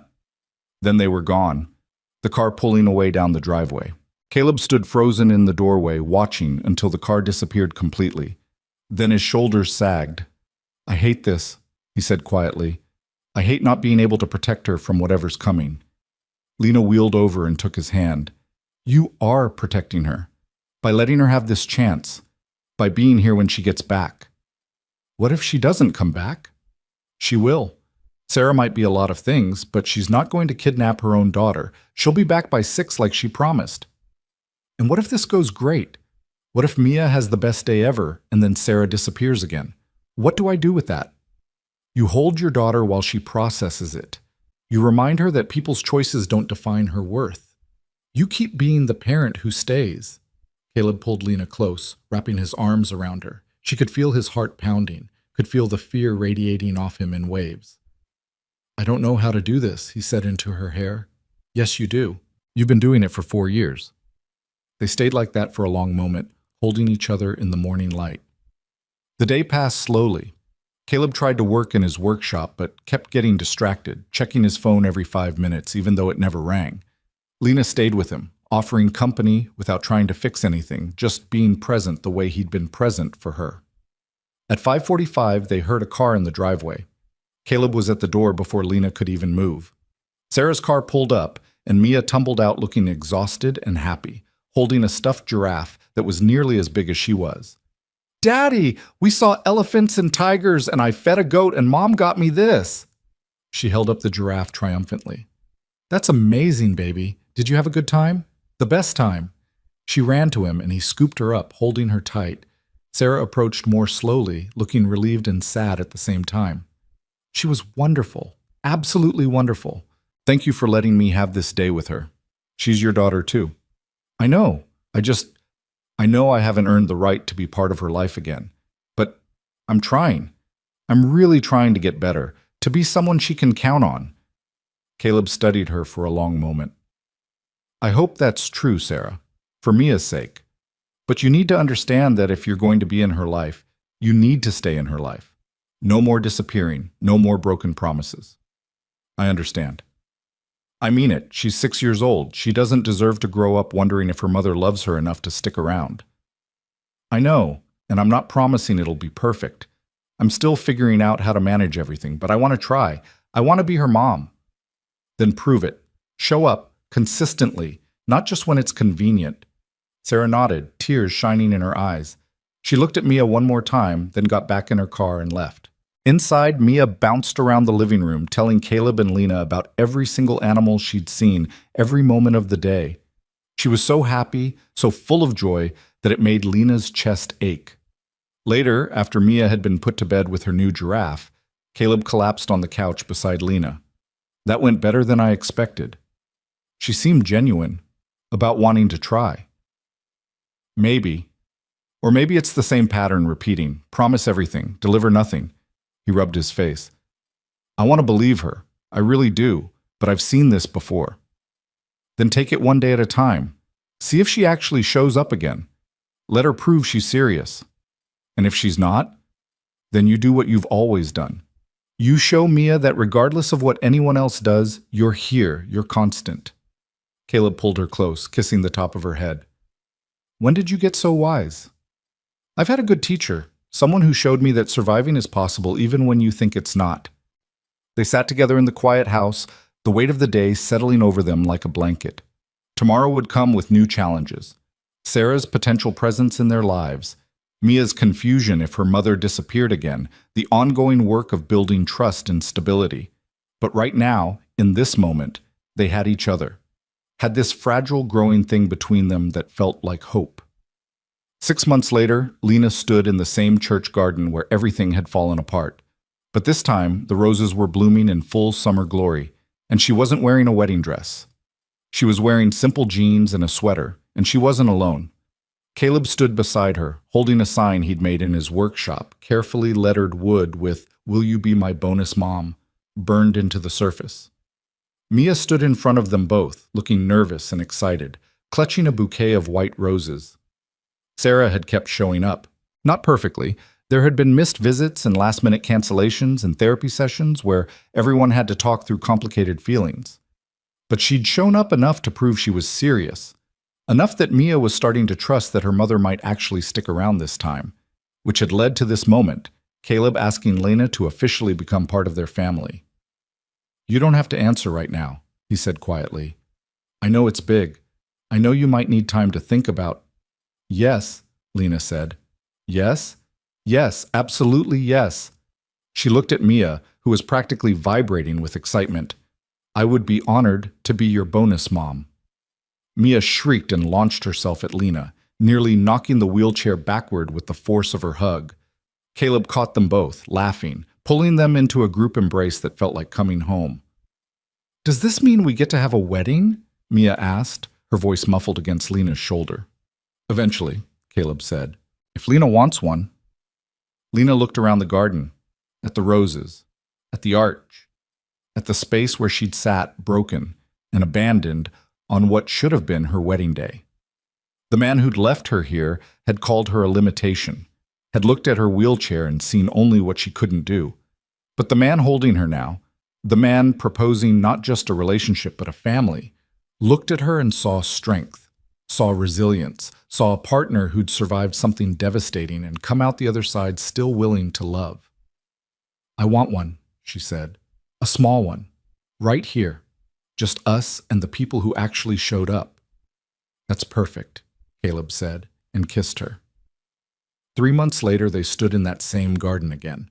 But this time, Lena wheeled herself down a short aisle lined with white roses, not as someone who'd been left behind, but as someone who'd chosen to stay. Caleb waited for her at the arch, Mia beside him, in a dress she'd picked out herself, holding a basket of rose petals. Lena's mother wept quietly in the front row. Rachel stood as maid of honor, looking fiercely proud. A handful of friends filled the other chairs, people who'd actually shown up when everything fell apart, who'd proven that love was measured in presence, not promises. Sarah was there too, sitting in the back row at Mia's insistence. Her presence was complicated, messy, but she was trying. And Caleb and Lena had agreed that trying mattered, that people deserved chances to grow, even when growth was imperfect. The ceremony was simple, no elaborate vows or grand gestures, just two people promising to keep showing up for each other and for the little girl who'd somehow brought them together. When the officiant said Caleb could kiss his bride, Mia cheered louder than anyone. Afterward, at the small reception in the church hall, Lena found herself standing by the window, watching the sun set over Burlington. Caleb appeared beside her, wrapping an arm around her shoulders. "You okay?" he asked. "Better than okay. Happy." "Good. That's all I want. For you to be happy." "You know what's funny? A year ago, standing in that garden in a wedding dress, I thought my life was over. Thought the man who left me had proven I was too broken to love. And now? Now I know he just proved he wasn't strong enough to love me. But you are." She looked up at him. "You're strong enough for all of it. The chair, the accommodations, the days when everything feels impossible. You don't see limitations when you look at me. You just see me. That's because that's all there is to see. Just you, exactly as you are. And that's more than enough." Mia ran over, flower petals still stuck in her hair. "Can we have cake now? I've been waiting forever and I'm dying." "You're not dying," Caleb said. "I'm dying of cake starvation. It's a real condition. I read about it." "Where did you read about it?" "In my brain, just now." Lena laughed, pulling Mia close. "Let's get you some cake before you perish." They walked together toward the small table where a simple 2-tier cake waited. Nothing elaborate, nothing that cost 3 months' salary. Just something sweet to celebrate something real. As they cut the cake together, Mia wedged between them, insisting she should help. Lena thought about that morning a year ago. About the woman in the wedding dress who'd thought her life was ending. About how sometimes the worst day of your life was just the preface to something better. The man who'd rejected her had made her feel like a burden, like something broken that wasn't worth the effort to fix. But the man who'd chosen her, who'd sat with her in her grief, who'd invited her into his messy, complicated life, who'd proven over and over that love was a verb, not a feeling, had made her feel like a home. Not in spite of her wheelchair, not despite the accident or the grief or the long journey back to herself. Just home. And that, Lena thought, as she watched Caleb try to keep Mia from eating all the frosting before anyone else got a piece, was worth every terrible thing that had come before. Because sometimes you had to sit in the wreckage before you could see what was worth building from the pieces. Sometimes you had to be left by the wrong person before you could be found by the right one. Sometimes bad days had to end before good days could begin. The evening deepened into twilight, and the small celebration continued, laughter and cake, and the sound of people who'd learned that showing up was the truest form of love. Lena looked around at her new family, at the life she'd built from broken pieces, and felt something settle in her chest. Not just survival, not just healing, joy. Real, uncomplicated, hard-won joy. And it was worth every single step of the journey that had brought her here.